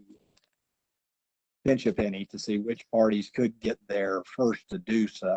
They are both backed up in the 2 to 3 week range on getting to any of the pool issues. The pool is enclosed and it is locked up and has been pumped down. So there is water that has accumulated over the past month from all the rain that we've had, but it is not high. And we believe that it is blocked off sufficiently so that it is not a hazard to anyone getting to the pool. The cleanup of the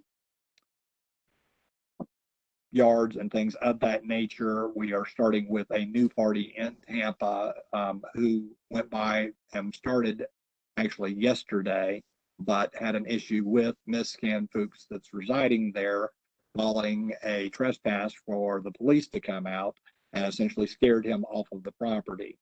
That's why we're trying to get a standard power of attorney from Miss Canfuchs to allow me to travel from Bradford County, Florida down there to allow for access of him to complete the rest of the issues with the overgrowth. Okay, and I understand that obviously the pool sanitation, I know there's a fence there, but that's still a life safety issue. So if I'm gonna give a short order on that, a short day frame, you can get somebody out to take care of that, right? On that property? You mentioned 2 commercial vendors.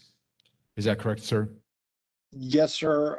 It's just a matter of they're both backed up for about 2 weeks before they're going to be able to do so. And I have to be able to gain access through those locked gates to get them in there. And right now, because there is an occupant and she is the daughter of the owner, the officers the police officers in question that I was talking to yesterday side with her as being, the occupant owner of the property. And since I was not there present, they would not force opening of those gates to get back to the pool.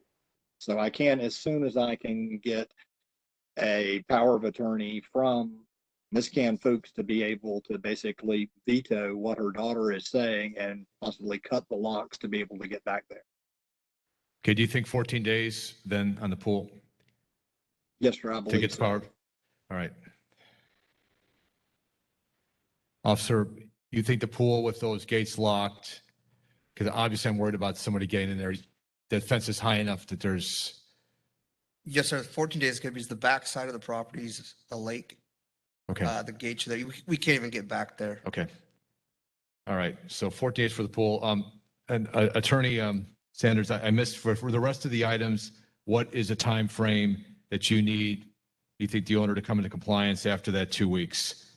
The roofs, the handrails, the overgrowth? I anticipate only about 30 days to be able to get everything accomplished. Most of the items that were previously cited were addressed with regards to the circular staircase and a portion that had to be replaced on a balcony. It does have a set of double doors that open basically into nothingness. They go over a roof instead of a patio. And I think that was the railing issue. And if need be, we can have those doors covered or blocked so that there is no exit from them. But that is not currently used as a patio. And the other things, I believe that J&J came into compliance with at the end of June. So I do know that there is one other issue with regards to top fascia board, and we've contacted back J&J to see about them going back down if we can't get anyone locally to go do that. Okay. Is there anybody in opposition that wants to speak regarding this case? No. So I have a question for staff. Would this be a repeat violator motion or not? Recurrence. Okay.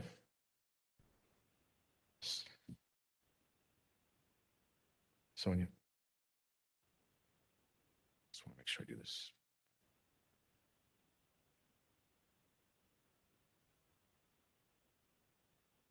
Okay. Okay. All right. Okay, I'm ready to make a motion. I'm moving case number CE 200088983. That based on the evidence identifying the property is again in violation of Hillsborough County Code of Ordinances and staff's presentation and of the previous order dated 9/24/2019.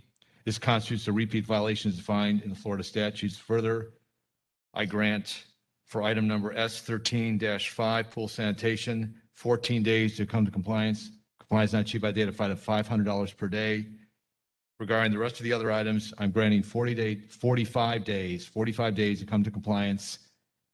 It's due to the approaching weather and the issues that have to be addressed there. And if fines not achieved by the date, a fine of $50 per day be assessed. Additionally, a fine of $50 per day per occurrence be imposed for any repeat violations after compliance is achieved. Council, do you understand those? So I'm giving you 14 days for the pool sanitation, $500 per day, and the county will need to inspect that before the 14 days are up. The rest of it, with the approaching weather, and since roof is departed, 45 days, $50 per day. Prior to the sunset of the 45 days, county will need to come out and make sure these are cleared. And once that's taken care of, then any further repeat violations, there will be a fine running with that. Okay, sir? Yes, sir. Thank you. Thank you. Next case, please.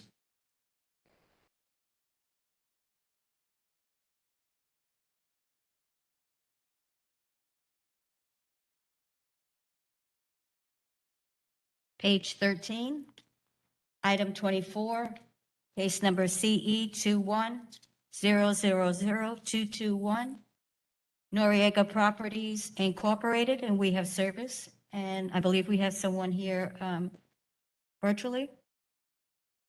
Are you in person? Oh, there you go. Raise your right hand. Good Do you morning. swear or affirm, good morning, do you swear or affirm that the testimony you're about to give will be the truth, the whole truth, and nothing but the truth? Yes, ma'am. Your name and address, please? John Noriega, 1615 Thompson Road, Lithia, Florida, 33547. And your relationship to this case? Our family owns the property. Okay, and do you recognize that photo as the property? Yes, ma'am. Thank you. Officer, go ahead. Donald K. Bowling, Hillsborough County Code Enforcement. This case was moved up on the docket at request of the Hillsborough County Sheriff's Office, who is working a homeless initiative on this property. I already had a case on this property prior. The Sheriff's Office advised me that they had not evicted, but escorted several vagrants off the property, but the accumulations still remain. The original counts are vagrants and also accumulations. The last visit was on 7/28/2021. Although I have not seen any vagrants on the last visit, it still remains on the docket for your ruling. There are still accumulations as of 7/28/2021 that were left by the vagrants. And one of those pictures, it looks like there are single-family homes behind this property. Is that correct? Or That's a vacant lot. That's junk. behind that, Yes. okay. Well, that's a condo complex that's just south of the property. It's separate, it's a separate property. Right, but how close is it? It looks fairly close from the picture. Well, the first picture shows the viewing from the east, and then on the south side, there's, okay, right there. So to the right of all those little overgrowth there, trees, to the right is a privacy fence, then just to next to that privacy fence is a condo complex. Okay. And then as you walk east on that property, there was people living there and have been living there. And I, since these pictures were taken, the property is cleared up. I did email all the new photos to Mr. Bowling. I don't know if he received my email or not, but no. It was sent, I think June, I have it here, so you can look at it. Anyway, when he took those pictures, I've had a couple of contractors tell me they would come in and take care of the problem. And all of them decided that it was too big of a problem to get rid of. So I hired another company. I brought a 40-yard dumpster in there from Johnson Excavating, and we cleared out 4.5 tons of their garbage. Some had little lean-to houses in the back, and since I cleaned it out, someone has dumped a box spring and a bed there again, so I'm gonna get that out of there. But the property is on Barica Road, and it goes along Barica Road, and then it comes out on Highway 60. Over the last 10 years, people have inhabited it for their own safety, I guess. But right now, the property is cleared out. Okay, so you're telling me that everything is taken care of and we could have an inspection within 7 days and the property? Yes, sir. Okay, and you would need to schedule that with that gentleman? Sure. Okay, I'm ready to make a motion. A ruling case CE 21000221 that based on the evidence presented, I find the property is in violation of Hillsborough and County Court's staff's presentation. Further, based on the gravity of the violation, the actions taken by the violator and the violator's history, I grant 7 days to come to compliance, and compliance not achieved by the date, a fine of $100 per day be assessed. So again, it's got to be inspected within 7 days. If it's clear to his satisfaction, there's no fine. If it isn't, then the fine starts to run. Yes, sir. Okay, sir. So make sure you get in contact with him. I will. All right. Next case, please. Thank you.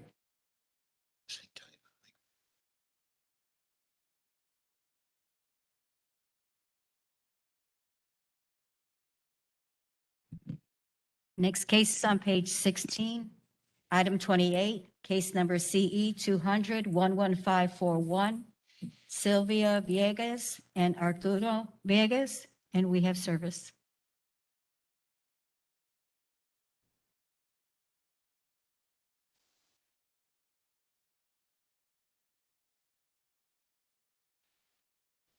Will everyone please raise your right hand? Do you swear or affirm that the testimony you're about to give will be the truth, the whole truth, and nothing but the truth? Yes. Can you, each of you, state your name and address for the record? My name is Sylvia Villegas. My address is 908 Madison Street, Southwest Ruskin, Florida 33570.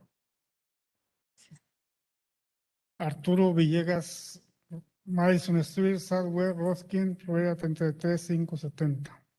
Ma'am? My name is Rosario Paredes. My address is 106 15th Street Southeast, Ruskin, Florida 33570. And you will be translating? Yeah. Thank you. Can you spell your last name? Paredes. What was the first name again? Rosario, Rosario. And do they recognize that photo in the property? Yes. Thank you. Officer, go ahead. Good morning, Eric Tyne, Hillsborough County Code Enforcement. Property in question is 908 Madison Street, Southwest, Ruskin, Florida. Property is owned by Sylvia and Arturo Villegas. The property is zoned RSC 6. It was first inspected on July 31st, 2020. The inspection displayed the front corner of the roof was damaged. The roof structure is damaged and collapsing in that area. It was also noted that there were numerous items stored out in the open, consisting of roofing and gutter material, buckets, wood, and appliances. We haven't had any contact with anyone at the property. Officer Cortez encountered an individual during a reinspection, but that person went in the house, shut the door, wouldn't answer when he tried to make contact. The most recent inspection on August 10th of 2021 found that the conditions remain. Hey, Gus, That's all I have. go ahead.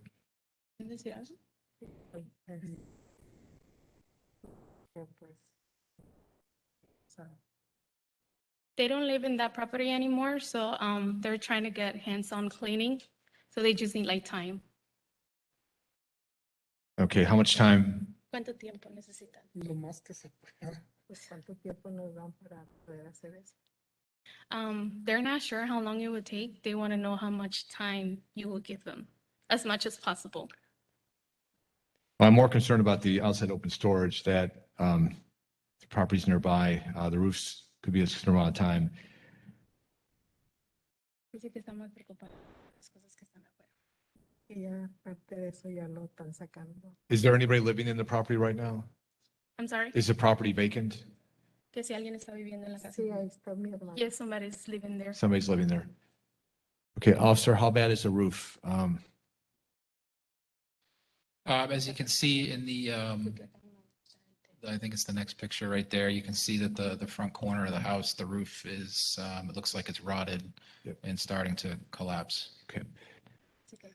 And that is the problem. If that was vacant, probably be more time for that. But with somebody living there, that's a problem that could fall and somebody could be seriously hurt or killed. Está viviendo ahí. El problema es que se les pueda caer el techo encima. Yo les dije que se salieran, pero They already gave them a 30-day warning to move out of the property, so they can get that taken care of. How long do you think that roof, do you think? It's been that way since at least July of 2020. You know, if it was subjected to high winds or anything like that, I don't know how it would hold up, but it's been that way for over a year at least. a ellos que buscaran y pues ya definitivo la hiciste. They were given the person that's living there, she was being nice, giving them time to move out, but they already told them that they need to leave within 30 days. And they're confident they will leave in 30 days? I'm sorry? Are they confident that that person will vacate in 30 days? It's her sister, so yeah, she's working. Okay, that helps. All right, I'm prepared to make a motion. I rule in case CE 200111541 that based on the evidence presented, I find the property is in violation of Hillsborough County Codes and Ordinances listed as presentation. Further, based on the gravity of the violation, actions taken by the violator's history, I grant 60 days to come into compliance with item number Z203, outside open storage. If compliance is not achieved by the date, a fine of $25 per day be assessed. That's the first one. The second one, contingent on the vacating that individual and the property remain vacant after that 30 days. For the roof, item R11-7-4, I'll grant 180 days to come to compliance as long as the property is vacant. Compliance is not achieved by the date, a fine of $100 per day be assessed. So the first one is 60 days and $25 for outside open storage. The second one is 180 days as long as the property is vacant for the entire time until it's repaired. And if its compliance not achieved, $100 per day. They will need to contact the county to get the inspections for that 60 days. Do not wait until after 60 days because the fine is going to start to run.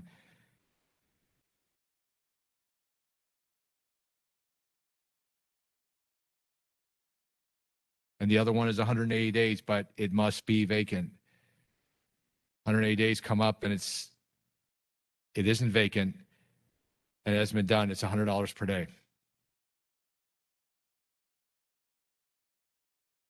Okay. You might want to take that gentleman's card because he'll be the one you need to contact that office. Okay. Okay, thank you so ma'am? much. Thank you. Next case, please.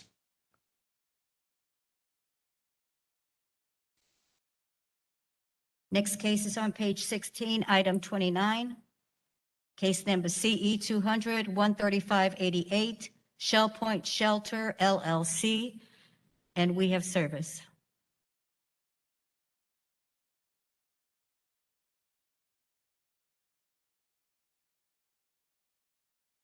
Sir, raise your right hand.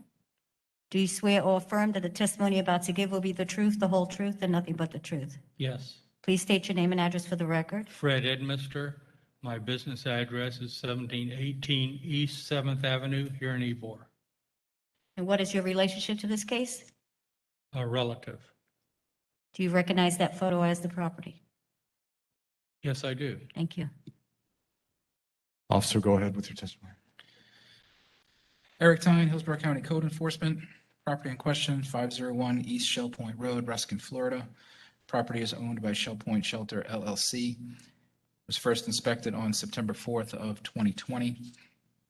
The inspection displayed junk, trash, and debris accumulated under the carport, which is not enclosed, as well as an unregistered and inoperable vehicle. The most recent inspection was on August 7th of 2021.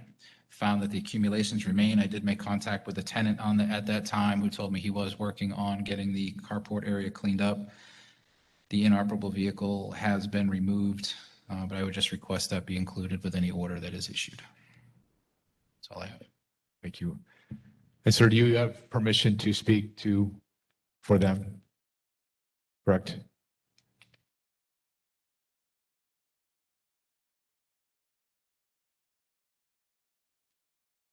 Yes, I have a letter here from Dr. Knight, who's the owner of Shell Point Shelter. Okay.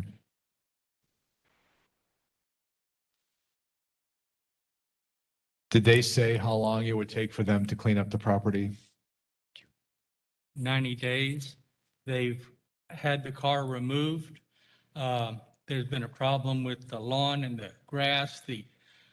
The person there is Dr. Knight's son. And he has, my opinion, has a mental handicap. He doesn't always realize how bad things are when he looks at them. He has done extensive cleaning since that photo. The car's gone, like the gentleman said. They've arranged since he can't get the grass cut with various lawnmowers and he tries and it just can't get it done.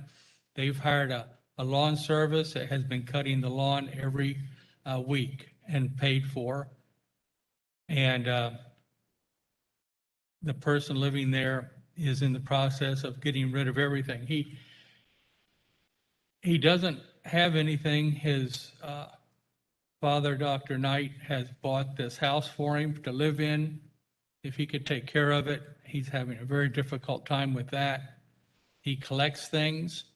When we've gone over there and tried to have him get rid of things, which we've done in the past, when you don't have anything, everything you have has value.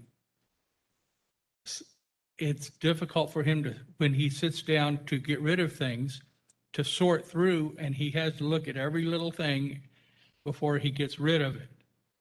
And the family is in the process now of helping him and getting everything moved and taken care of. He has a bicycle that he rides, but he still, if he sees something, he'll bring that has value, he'll bring it back. Okay. And we're trying to discourage that the best we can. And officer, one question, is this in an area, are there other homes right by it or is this isolated? It's in a neighborhood. Okay. And what was your time frame again, sir, that he needed? 90 days. 90 days. Okay. Is there anybody in opposition to speak on this case? Okay, I'm ready to make a motion. I move in case CE 200-13588 that based on the evidence, I find the property is in violation of Hillsborough County Codes ordinances listed in staff's presentation. Further, based on the gravity of the violation actions taken by his history, I grant 90 days to come to compliance. If compliance is not achieved by that date, fine of $20 per day be assessed. So he has 90 days. Before that 90 days is up, I suggest you stay actively involved to make sure that the county comes out for reinspection. If they do, and these are cured, the fine goes away. If they're not cured, the fine will start. I'll make sure it's taken care of. All right, and get his contact information. Thank you, sir. Next case. Next case is on page 20, item 37, case number CE 2000-8365, NRG Investments Incorporated, and We Have Service.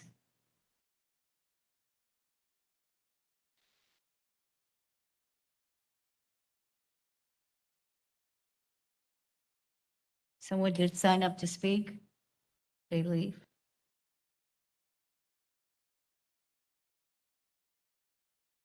$83.65. Leroy Gonzalez signed in.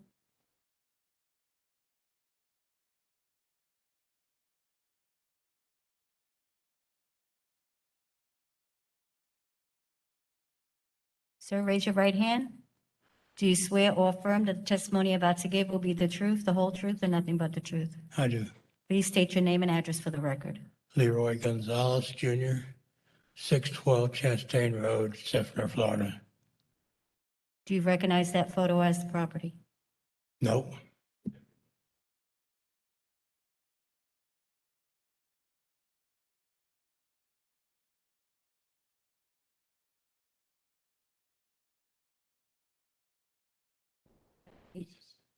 That is it.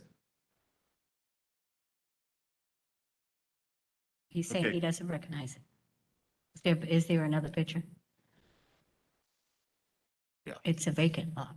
Yeah, we have two cases There you today go. based off of that, and you can see there's two adjacent wooded lots. So the first one, this particular one, the address is 4021 Highview Road. This case originated June 4th of last year. It's a vacant lot. It's on PD, and it's cited for accumulations and vagrants or transients. I mean, they're all over the property. Some of these photos are dated back in February. And vagrants, they don't police up the area when they leave. But as you further go through the PowerPoint, you'll see current photos. Those accumulations remain. The lot is more wooded now due to the rain and the conditions versus back in February.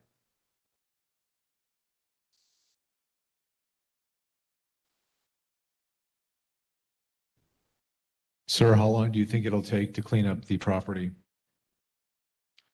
We have been fighting this for 30 years. That's how long I've owned this property. We have cleaned this place up probably 50 times. The sheriff's department has cleaned it up many times for us. Sheriff David Stoffler told us not to go in there anymore whatsoever. These are very bad people, very dangerous people. I told the code enforcement guy the same thing. We have sold the property's under contract to public supermarkets. They're building a very large shopping center there. Let me tell you how far we've gone to keep these people out of our property. I spent $12,000 fencing the property off last year, and we put 5 large bulls in there to run the people out of there, and it worked for about 3 weeks until they decided they were going to come back and cut the fence. We've done everything in the world to keep these people off our property. And this is not the only property I own. I got one in Apollo Beach that's got the same problem. We got one right down the street from this one, which was Tractor Supply is at. We had trouble with that one now. We built Tractor Supply, and it's a beautiful place. We don't know what to do to keep these people off our property. Just recently, Publix sent surveyors in to survey the property for Publix.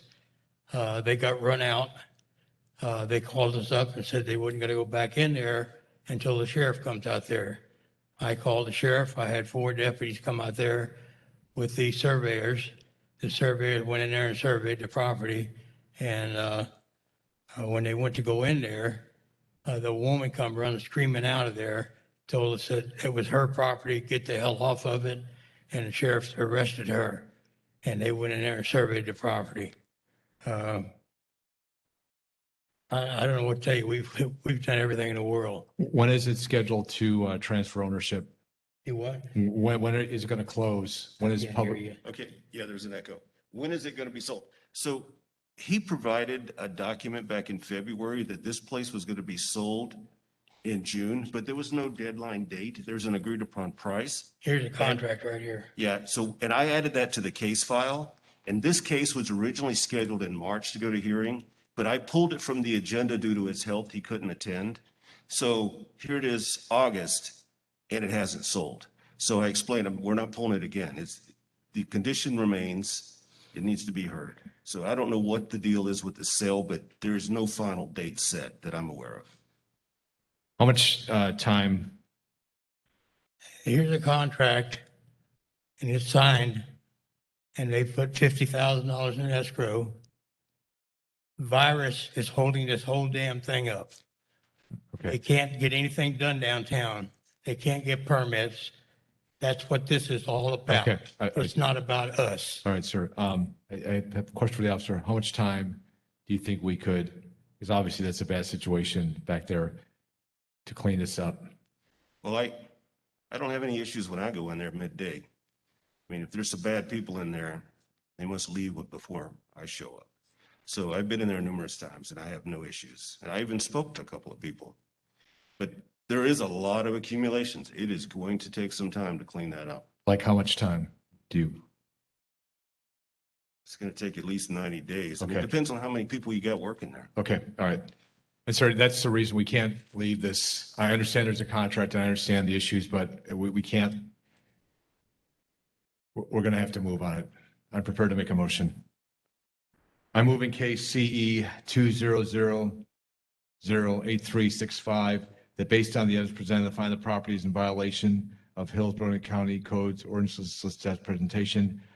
Further, based on the gravity of the violation, the action taken by his history, I grant 90 days to come to compliance, and compliance is not achieved by that date, a fine of $50 per day be assessed. So you have 90 days to clean it up. Let me ask you something. David Stoffler, who is my next door neighbor, is the deputy sheriff that's in charge of that area out there. He used to go in there at 4 o'clock in the morning and raid this place. And that's why they told us not to go in there because it's very dangerous. And I understand that, I understand, but And that's, 90 days, I don't think public is going to be able to do this in 90 days because of the situation downtown. well, but this, the forum for this is based on this case and the conditions there. And anything else would be outside of that, but I've issued my order, 90 days, $50 per day, so it needs to be cleaned up. Next case. I pay $60,000 a year in taxes on that property to go through this. That's ridiculous. Is he here for the other case as well? Okay, so we're going to call that case. Sir?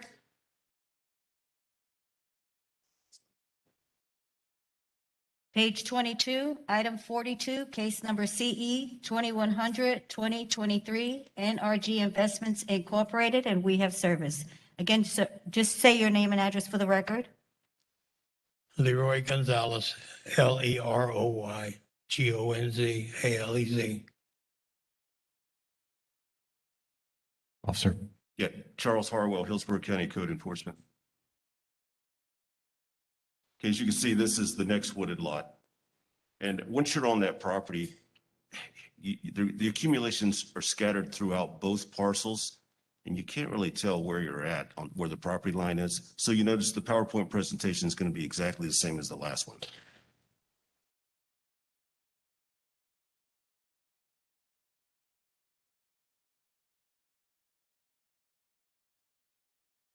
Sir, do you have anything to add on this property? You what? Do you have anything to add on this property? It's the same issues. Is public going to buy this property too, or? That's it.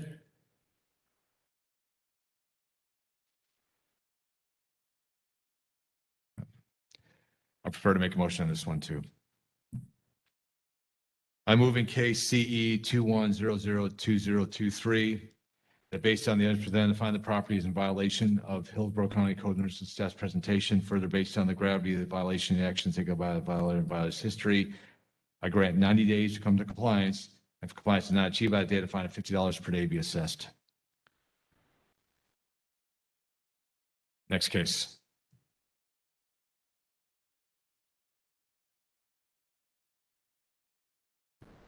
Next case is on page 20, item 38, case number CE 200105559, Alan C. Pittman and Idana Pittman, and we have service. Someone is here virtually?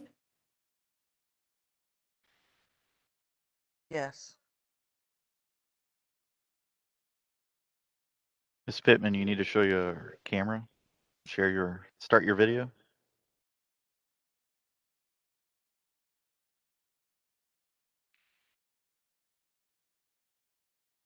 And raise your right hand.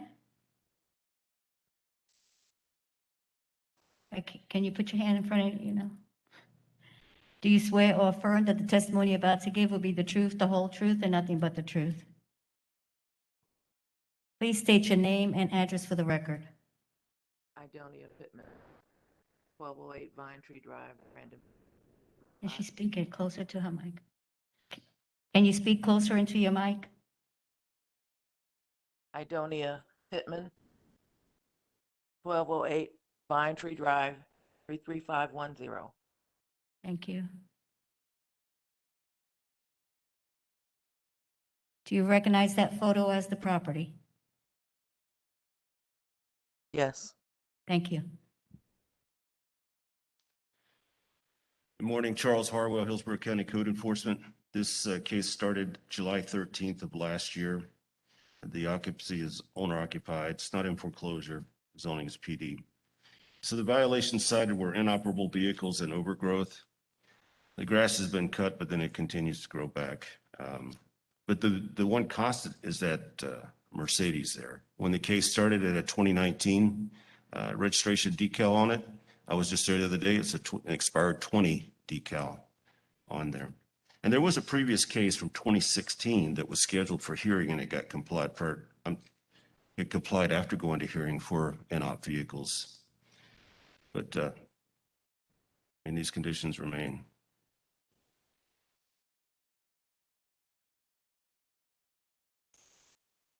Ms. Pittman, how long do you think it'll take you to comply with these violations? The only violation that exists now is the Mercedes. Okay. Which How- belongs to my son, and he is in the process of getting the car sold. Thought we had a buyer yesterday, but that's the only thing that remains. Okay, do you think time frame to get it, how many days? As soon as possible. I've asked him to do that. I'd say 2 weeks at the most. Okay, 14 days. Okay, man. I'm ready to make a motion. I move in case CE 200105559 that based on the evidence presented, I find the property is in violation of Hillsborough County Code and staff's presentation. Further, based on the gravity of the violation, action taken by its history, I grant 14 days to come to compliance. If compliance is not achieved by a date, a fine of $10 per day be assessed. So ma'am, you have 14 days. Within 14 days, they need to come out and inspect the property. If it's been complied with, this goes away. If not, the fine starts to run at $10 per day. Okay, Thank you, Your Honor.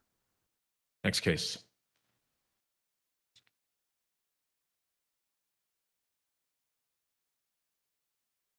Next case is on page 21, item 39, case number CE 200-11592, Alan Kelly and Diane W. Kelly, and we have service.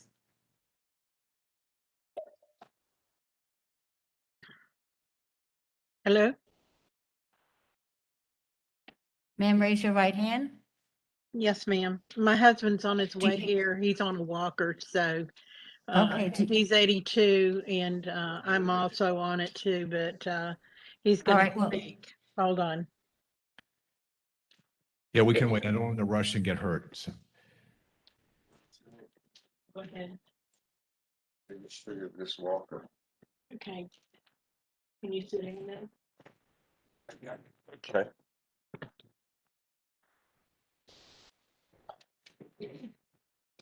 Okay, I can raise my right hand. Go ahead. Do you swear or affirm that the testimony you're about to give will be the truth, the whole truth, and nothing but the truth?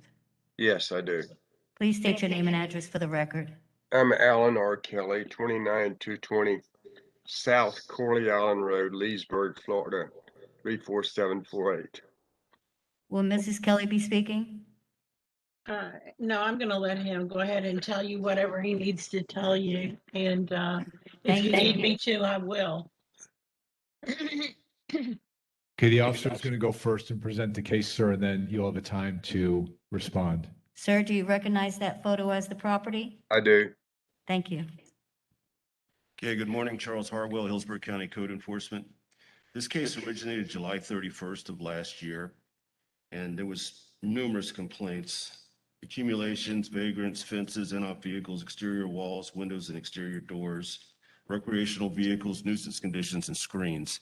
And they all related to the vagrants that were on the property. And there was numerous complaints from neighbors due to the vagrants. There was even a drive-by shooting there. And the property owner has been in touch with me the last few months, and he's really been working on this, trying to get these vagrants off. But as of my last visit on 8/2, the only remaining conditions for the hearing is the fences, the exterior walls, and the windows and exterior doors. You can see there's a hole right there. And all the windows are boarded up. And then the fence by the apartment, is missing some boards and stuff. But that's really the only three remaining violations. Mr. Kelly, Yes, how long do you think it'll take, since you've done a lot of work, to clean up the last three remaining violations? it's already done. Okay, so the code officer could come out and everything would be completed, correct? Yes, Okay. Okay, so the way I'm gonna do this, I'm gonna give a motion. You're gonna call them to schedule an inspection. It's gonna be a short leash. And if everything is complied with, this will go away. Okay, sir? okay, but I can't go down there. I'm gonna have to send somebody because I can't walk and I'm a heart patient. Well, and that's why you'll contact the code enforcement and they will come out and inspect it as long as they have permission to go on your property. Oh, yeah. Okay, well, we need to contact, all right, so I'm prepared to make the motion. I move in case CE 200111592 that based on the evidence presented, I find the property is in violation of Hillsborough County Coordinates staff's presentation. Further, based on the gravity of the violation, the action taken by the violator and violator's history, I grant 14 days to come to compliance. And if compliance is not achieved by that date, a fine of $10 a day pre-assessed. So, sir, it's 14 days. If everything is completed, as you said, there will be no fine. In this case, it will close. Okay, so you'll need to get that inspection done within 14 days. Sure, I'll call him Monday and he can go over and take a look at it. Okay. All right. Thank you, sir. Next case. All right. There you go now. Next case is on page 21, item 40, case number CE 200-12997, Joshua August Hockman, and we have service.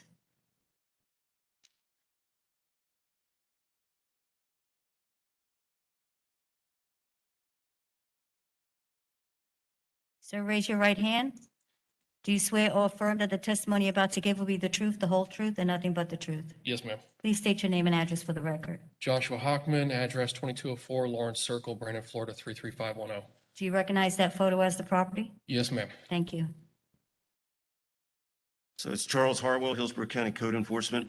This case originated August 25th of last year. It's owner occupied, it's not in foreclosures. RSC 6 is the zoning. The two violations are accumulations and overgrowth. And I've made several visits to the property. I've left door hangers. I've knocked on the door. There's a large dog barking on the inside. He gets quiet and no one comes to the door. I was unable to speak to the the property owner. But as you can see, my last visit was July 29th, and the violations remain.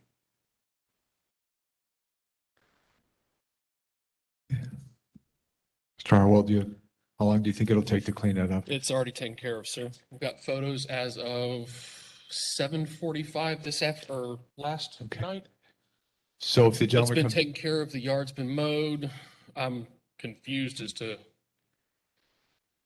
why there's a hearing for this, because the yard property wasn't the property wasn't inspected for a period of 6 months from October to, what was last month before? So I thought this issue was closed. okay. Well, I can't comment on that, but what I'll do, since you said it's done, I'm gonna give a short time frame. In that time frame, you'll contact him to come out, take a look. If everything as you stated is done, the case goes away. No fines. Okay? All right.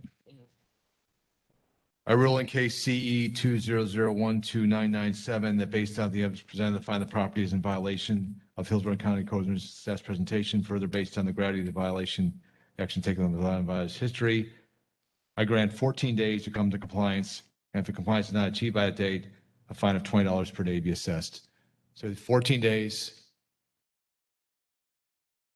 Make the appointment to have him come out in that time frame. If everything is good, the case goes away, sir. He's just gonna have to come out and take a look at it, because Okay. the other person that lives in the house works night shift and is unconscious for most of the day. And the days that he does come out, which I have on my security camera, shows that he usually arrives before 3 p.m. in the afternoon, which is when I'm leaving Clearwater from work. Okay, well, he's giving you your card now. I have a car. Okay. So just comes out and there's no issue, the case goes away. Okay, thank you. Next case.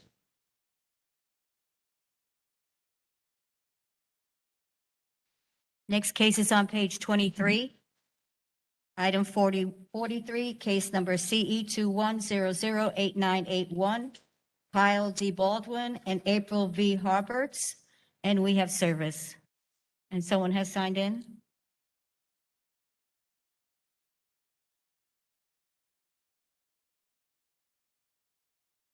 April, you need to show your video as well.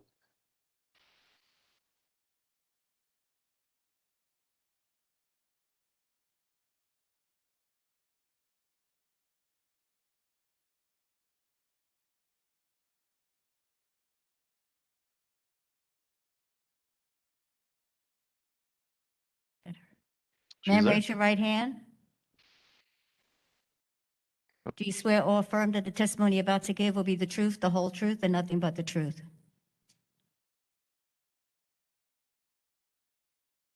You need your mic. Yeah, we can't hear you, April.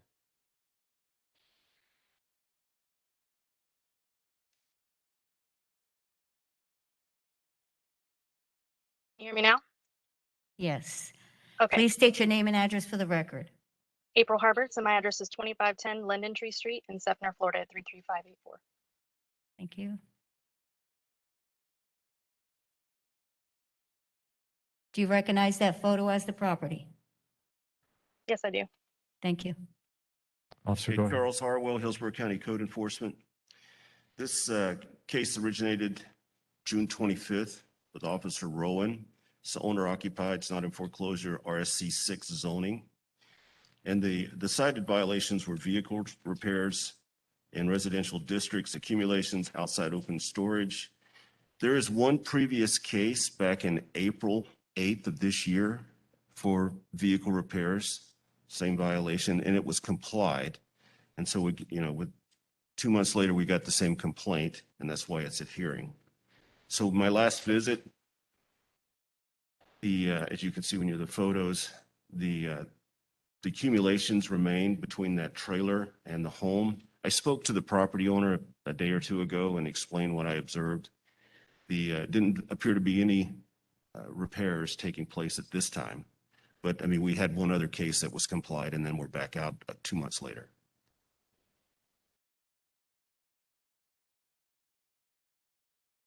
Okay. Ma'am, how long do you think it'll take to clear up these violations? The accumulations, we called someone to come out to get metal after I'd spoken to him, because it was me he spoke to. and they said that they would be out, but they haven't yet. So we're just going to dump it and get rid of it. That's out there. And then that part will be cleared. So maybe a few days, like 7 days. Could you think 14 days for that, including the outside storage and the vehicle repairs that will stop? The trailer that was there was whenever we were starting to get rid of stuff. That's already moved. The only thing that's there now is the stuff that he's discussing that was between the trailer and the home. Okay. The truck we're going to end up having to tow it and have it repaired somewhere. Okay. But 14 days is, Yes, sir. that's fine. Okay. I'm ready to make a motion. I rule in case CE 21008981 that based on the evidence presented upon the property is in violation of Hillsborough County Code ordinance and staff's presentation, further based on the gravity of the violation actions taken by the violator and violator's history, I grant 14 days to come to compliance, and compliance is not achieved by a date, a fine of $10 per day be assessed. So you have 14 days. Within that 14 days, the county needs to inspect it. If everything has been complied with, everything goes away. If not, the fine will start at $10 per day. Okay? Okay. Thank Yes, you. sir. Thank you. Next case.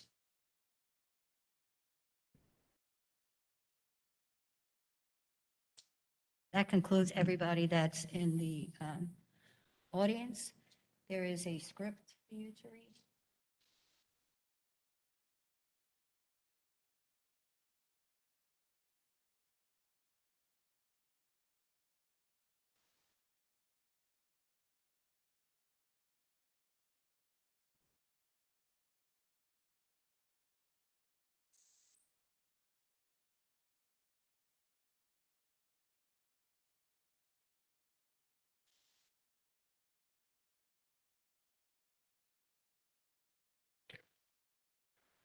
Thank you.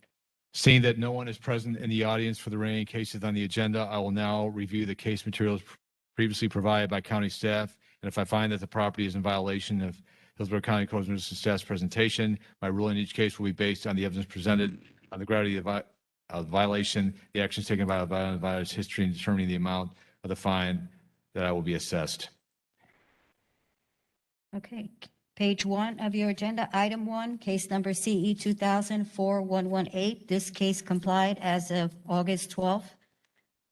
Item number 2, case number CE 2000-3752, Michael Sabiza and Martha Gusacho. This is a continuance from a previous hearing. Do you have the case summary?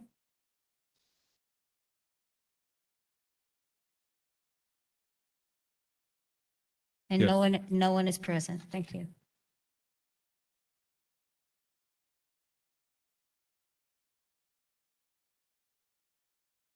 Do we have any Donald re- K. Yes, sir. Donald K. Bowling, Hillsborough County Code Enforcement. This is the fourth hearing as a result of 3 continuances. The last continuance was granted because the respondent pulled a application for a variance approximately 7 days before the hearing. So it was continued to see if the variance was granted. I don't believe it is. I last inspected the property on 7/28, was told by one of the owners at that time that they are going to take the fence down. The fence zoning violation was 2-part. One, it was 6 feet facing public right-of-way.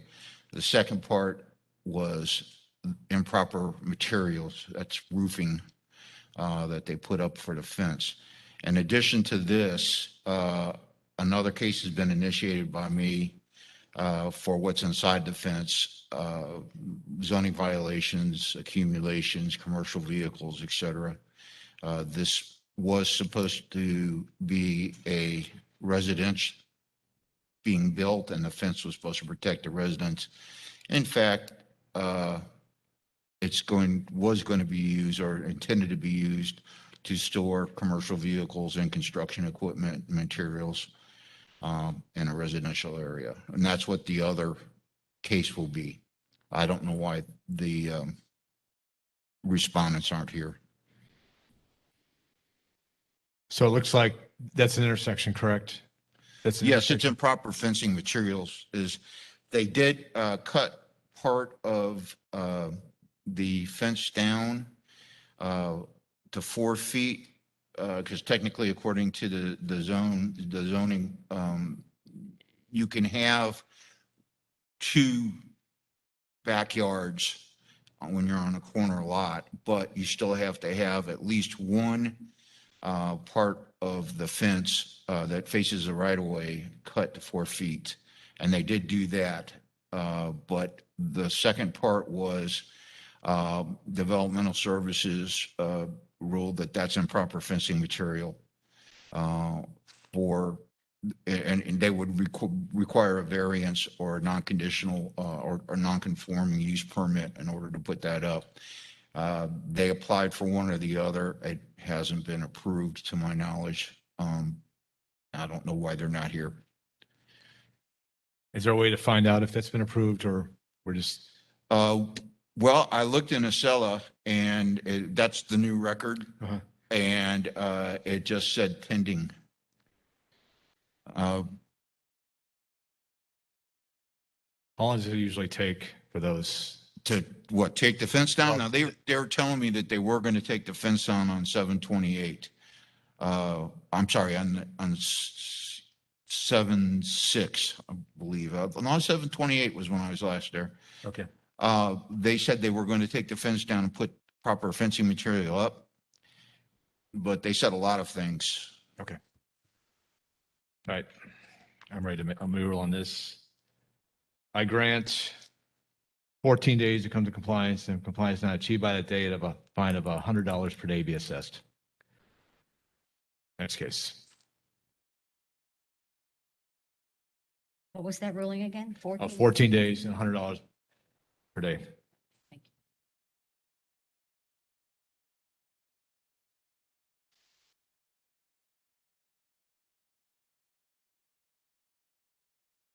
Next case is on page 2, item 3, case number CE 200-15591. Ministerios Iglesia de Jesucristo Palabra Miel, Tampa, Florida, Incorporated. This is a continuance from a previous hearing. Do you have the case summary? Yes. Thank you. And no one is present. Morning, sir. Hillsborough County Code Enforcement. This particular case has 2 zoning violations. One is accessory use without primary use. And what they're doing is they're storing things on the property without any structure or dwelling.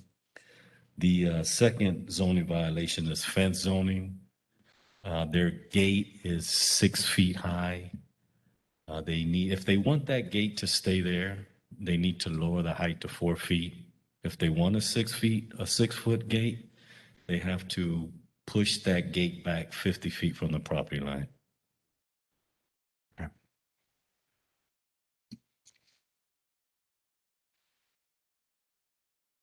This has been going on since October of 20. That's correct. All right. I'm ready to make a motion. I grant 14 days to come to compliance, and compliance not achieved by the date, a fine of $100 per day be assessed. 14 days, $100 per day. Thank you.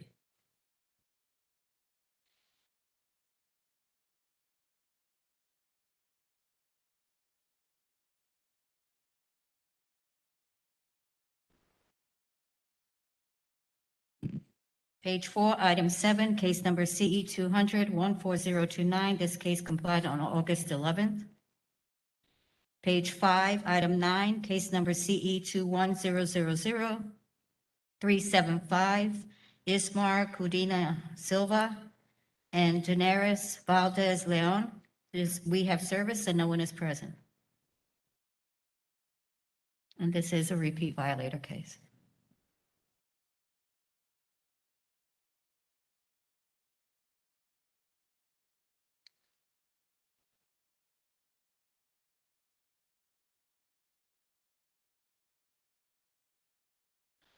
Morning, Eric Tyne, Hillsborough County Code Enforcement. Property in question is 2032 West Sitka Street. Property owner Ismar Cadena Silva and Daenerys Valdez Leon. Property was zoned PD with a use consistent with AS1 zoning. Property was first inspected by Officer Reyes on January 12, 2021. The inspection displayed multiple commercial vehicles when there's only one allowed to be on the property, multiple damaged and inoperable vehicles, and multiple boats stored on the property. Looks as though the property is being used as a storage yard, which is not an approved use for the property. There were 6 follow-up inspections since that date, and they all displayed no change in the condition of the property. Officer Reyes did make contact with the property owner at one point after the notice of hearing was posted, so they have spoken about it. The conditions of commercial vehicle and improper use of zone are repeat violations in violation of an order dated March 16th, 2020 in CE 2000317. And the inoperable vehicle condition, I believe, is a new violation. That's all I have. Okay, the date I've got on here was, so it's 3/16/2020 was the repeat violator, correct? Yes. Okay, it says 21. All right. I'm ready to make a ruling. I grant it's because of the repeat, 7 days to come to compliance, and if compliance not achieved by a date of fine of $500 per day be assessed. Did you want a per occurrence? Please. Yes, please. To do the repeat per occurrence? Okay. Additionally, a fine of, You got to claim it a repeat. okay.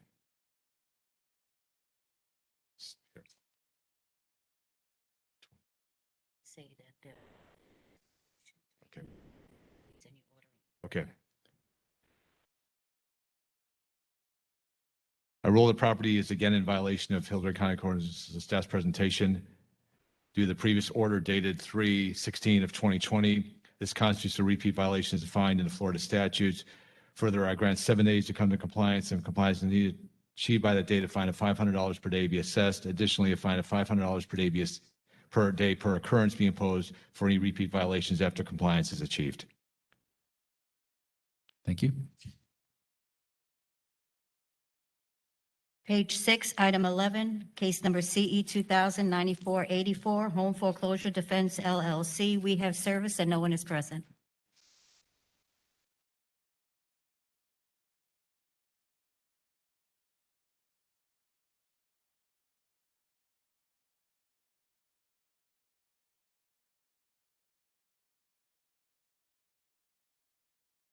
Good morning. Code Enforcement Officer Leon Saddle, Hillsborough County Code Enforcement. This property in question was first inspected on June 22nd, 2020, and was cited for overgrowth. It's located at 7016 Sandhurst Drive, which is a vacant lot and is owned by Home Foreclosure Defense LLC. As of my last inspection on August 9th, 2021, the overgrowth was still in existence. And I inspected that property a total of 5 times between the first and the last inspection. That's a residential neighborhood? Yes, it is. Okay, all right.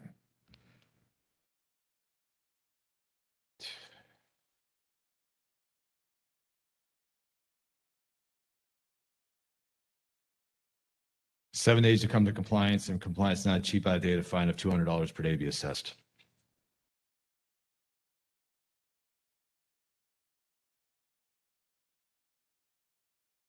Page 8, item 14, case number CE 200-13208. This case complied as of August 11th. Item 15, case number CE 200-14638. This case complied as of August 12th. Page 10, item 17, case number CE 2100-9827. LaShonda Story. We have service and no one is present.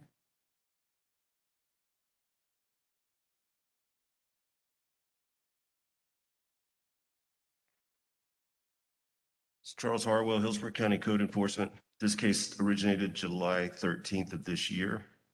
It's owner occupied, not in foreclosure. It's RSC 6 zoning. There is one previous case on May 24th of this year, and I visited that property, same truck, and I spoke to the owner of the property, and she said it was her boyfriend's truck. Well, that case was complied, and then this one was created several months later, obviously. Same commercial vehicle, residential area.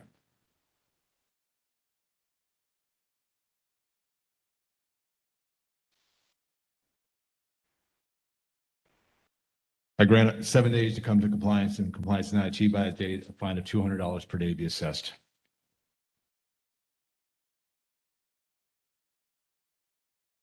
Page 11, item 21, case number CE 200-15338, Wade M. Cole Jr. We have service and no one is present.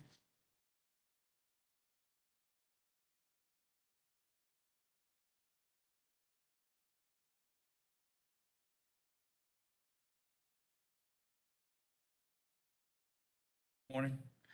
Edward Spriggs, Code Enforcement, Hillsborough County. Property in question is 9223 Spygrass Court, Tampa, Florida, 33615. The violation is overgrowth. As you see from the pictures from the front, the grass is rather quite tall. The neighbors have been continuously mowing this. They finally got tired and fed up. The first time that we received a complaint for this was October 7th of 2020. Since that date, there was 7 site visits, of which nothing had been achieved. This is a picture of the rear yard. Last time I was there was on the 11th of August. I spoke to the neighbors. They informed me that there had been no one living in this dwelling for 4 years. The notices I placed there from in May when I was there and the site notice for this hearing are still taped to the door. It's not in foreclosure. It is not in foreclosure and the taxes are paid. All right. The gentleman that supposedly lived there is supposed to be owner occupied, but there's no one occupying it. Okay. I grant 7 days to come to compliance, and compliance not achieved by a date, a fine of $300 per day be assessed. Page 13, item 25, case number CE 200-14920. Okay, Audrey June Blues, and we have service. No one is present. Good morning. Officer Steen, Hillsborough County Code Enforcement. First inspected the property located at 2905 East 148th Avenue, Lutz, Florida 33559 on October 26, 2020. At the time of the inspection, I'm going to say tenant occupied. However, it appears that the daughter is just squatting in the property. The property is not in foreclosure. At the time of the inspection, and currently there is no electrical service on the property. The accumulations, as you can see, and there is no water supply on the property. I've had no contact with the owner. It's my understanding that she is currently in hospice of some kind, and her daughter is who is occupying the property. And I have no, there's a question as to whether she's even legally there or not, but she is living in the home.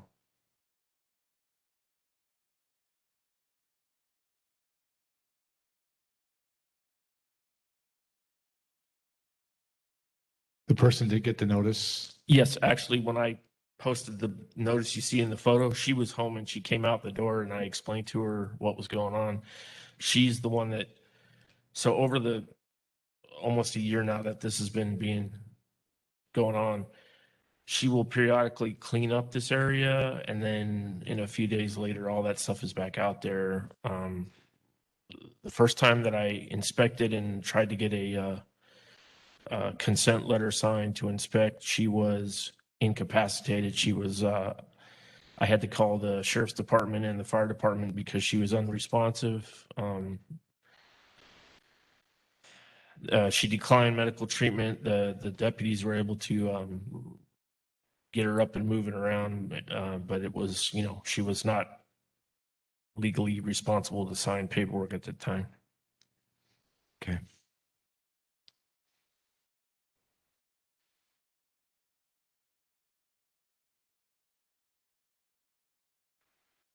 It's a tough one.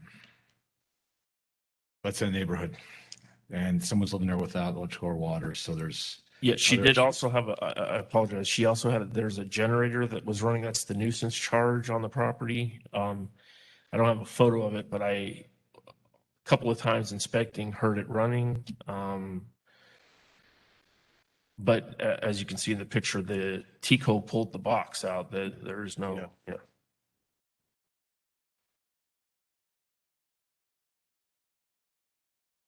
All right. I grant 14 days to come to compliance, and compliance is not achieved by the date, a fine of $100 per day be assessed. Next case.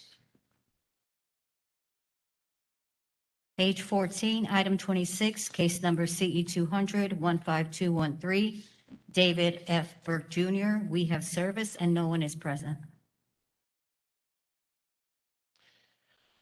Officer Steen, Hillsborough County Code Enforcement.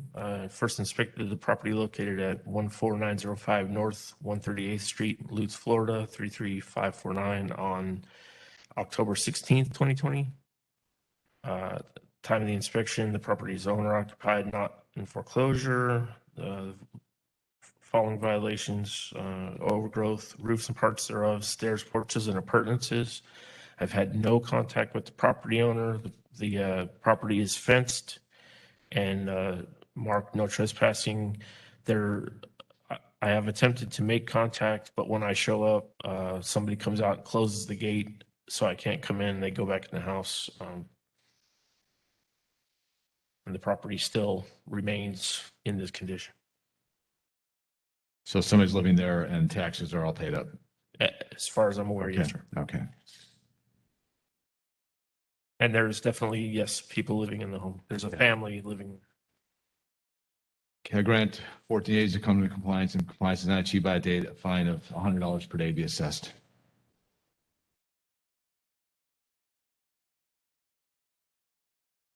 Page 15, item 27, case number CE 200-15982, the Sana Tasi family. We have service and no one is present.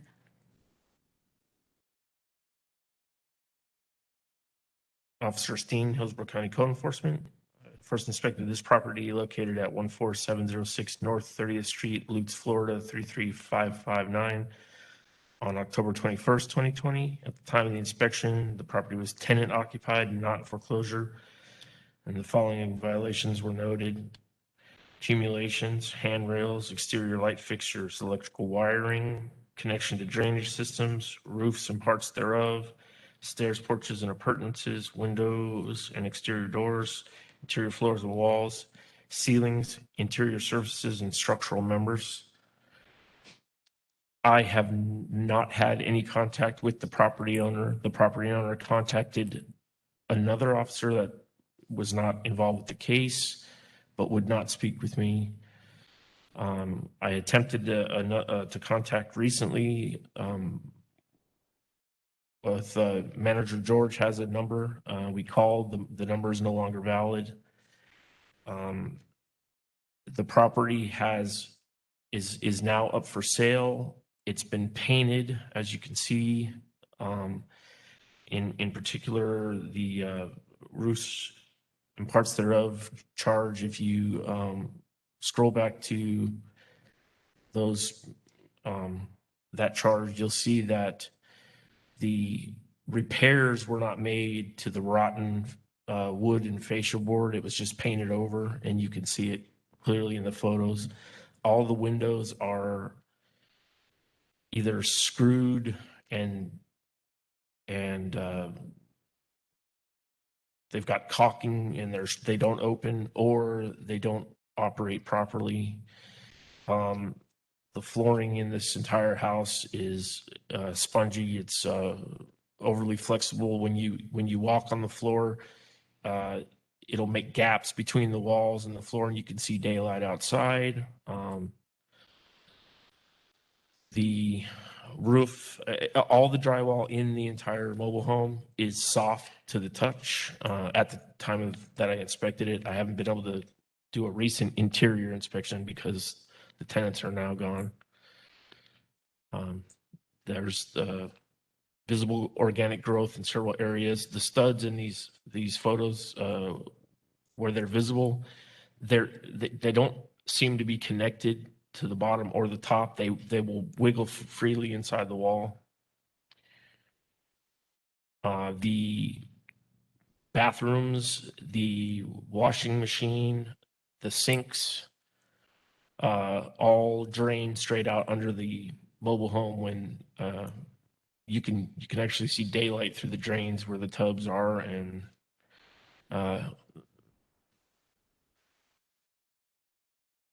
that's Yeah, is somebody living there? not currently. There was a family, there was a disabled family, they were deaf. I actually visited the property with Officer Paisano as well at one point, to have them evaluated for demolition, for being condemned, but it didn't meet the criteria. And then at some point, I got the tenants through Barry Legal were able to retain an attorney, and they have since moved out. And now the house, the mobile home is currently up for sale. And I tried to contact the real estate agent. I've had no return phone calls from him either. Okay.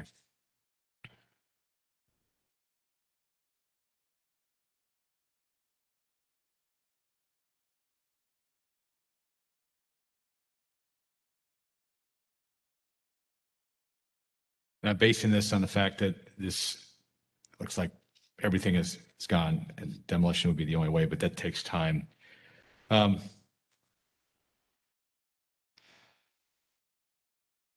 there have been, so the way it looks externally now is slightly different.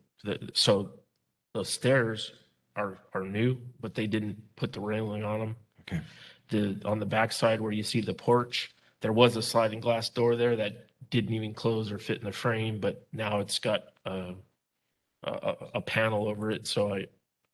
But I've not seen the interior, so I don't know if the repairs are all done. Okay.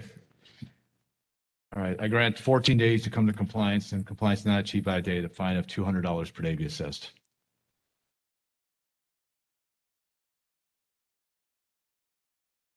Page 17, item 30, case number CE 200-13823. This case complied as of August 10th. Item 31, case number CE 200-13348. This case complied as of August 10th. Item 32, case number CE 200-13353. This case complied as of August 10th. Page 18, item 33, case number CE 200-13412. This case complied as of August 10th. Item 34, case number CE 200-13726. This case complied as of August 10th. Page 19, item 35, case number CE 200-15089. We have service, and no one is present. Rose Weller and Pablo R. Gonzalez and Desiree Gonzalez.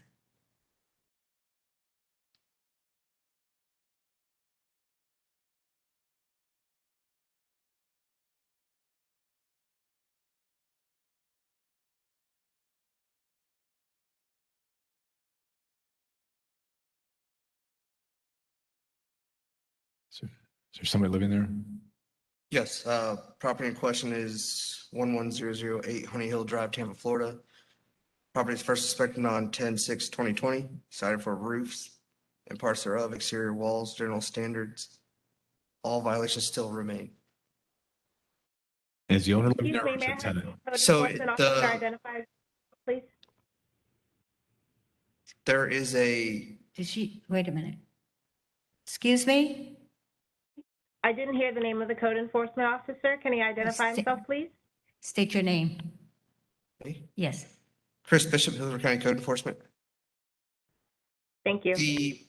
The land is owned by somebody else, and the person occupying the mobile home owns the mobile home. The mobile home has been condemned. She was living in there, but she is nowhere to be found now.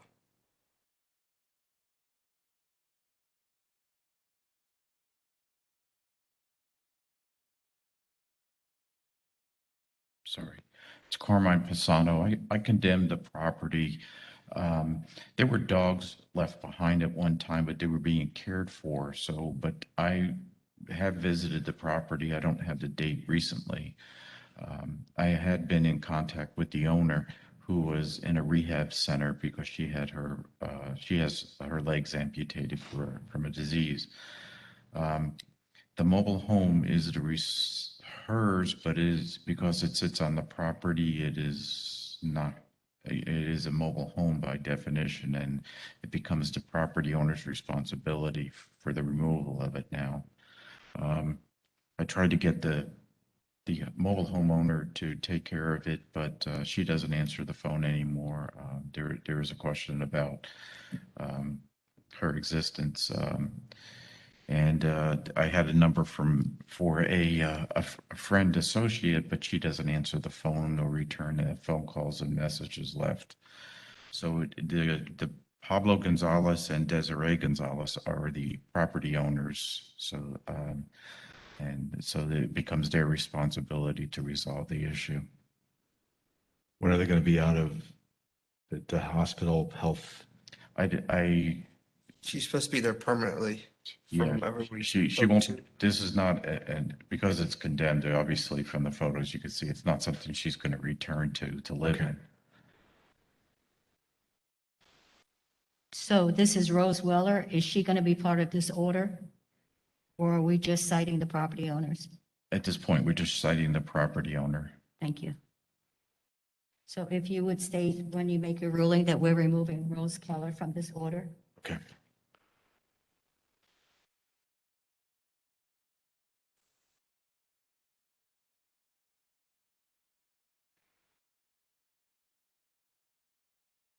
I grant 30 days to come to compliance, and compliance is not achieved by the date, a fine of $100 per day be assessed, and subsequently to remove Rose Weller from this specific order, as she is the owner of the mobile home and not the subject property.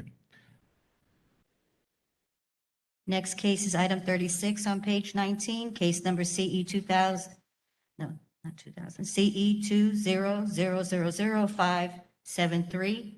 The estate of Marion C. Weaver and David L. Weaver. We have service and no one is present.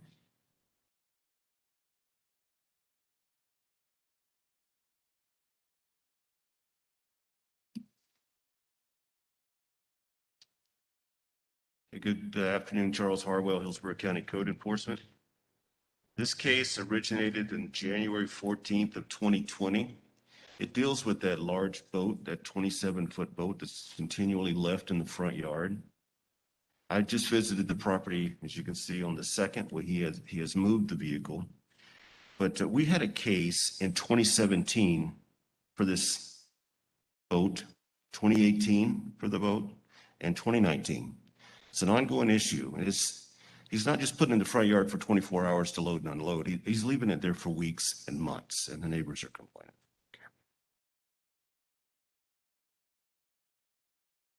So more than one neighbors, okay. Repeat. All right. I grant 7 days to come to compliance, and compliance not achieved by a date, a fine of $200 per day be assessed.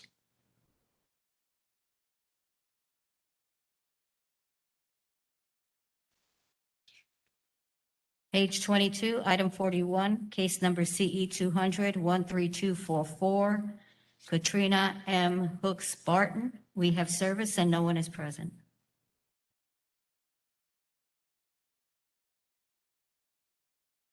Charles Harwell, Hillsborough County Code Enforcement. This case originated on August 30th of last year due to a tree falling on the back of the property and damaging the interior as well as the roof. They worked with the insurance company, finally got it fixed. They recently occupied the home. You can see the photos here. They have moved back in. The only remaining violation is pool sanitation. As you can see, the dark spot, the next slide, it's real dark. You can't see the bottom. I spoke to the owner. They're going to work on it. She said it's leaves. But so she's well aware of it, says she's working on it. That's the only violation remaining. And you haven't been able to get a contact her. It's not like we'll give her this and she won't. She's been contacting. Oh, I've talked to her numerous times over the course of this case, Okay. as well as when I was there. All right, and because it's a pool, I grant 7 days to come to compliance, and compliance not achieved by a date, a fine of $100 per day be assessed. This concludes our agenda.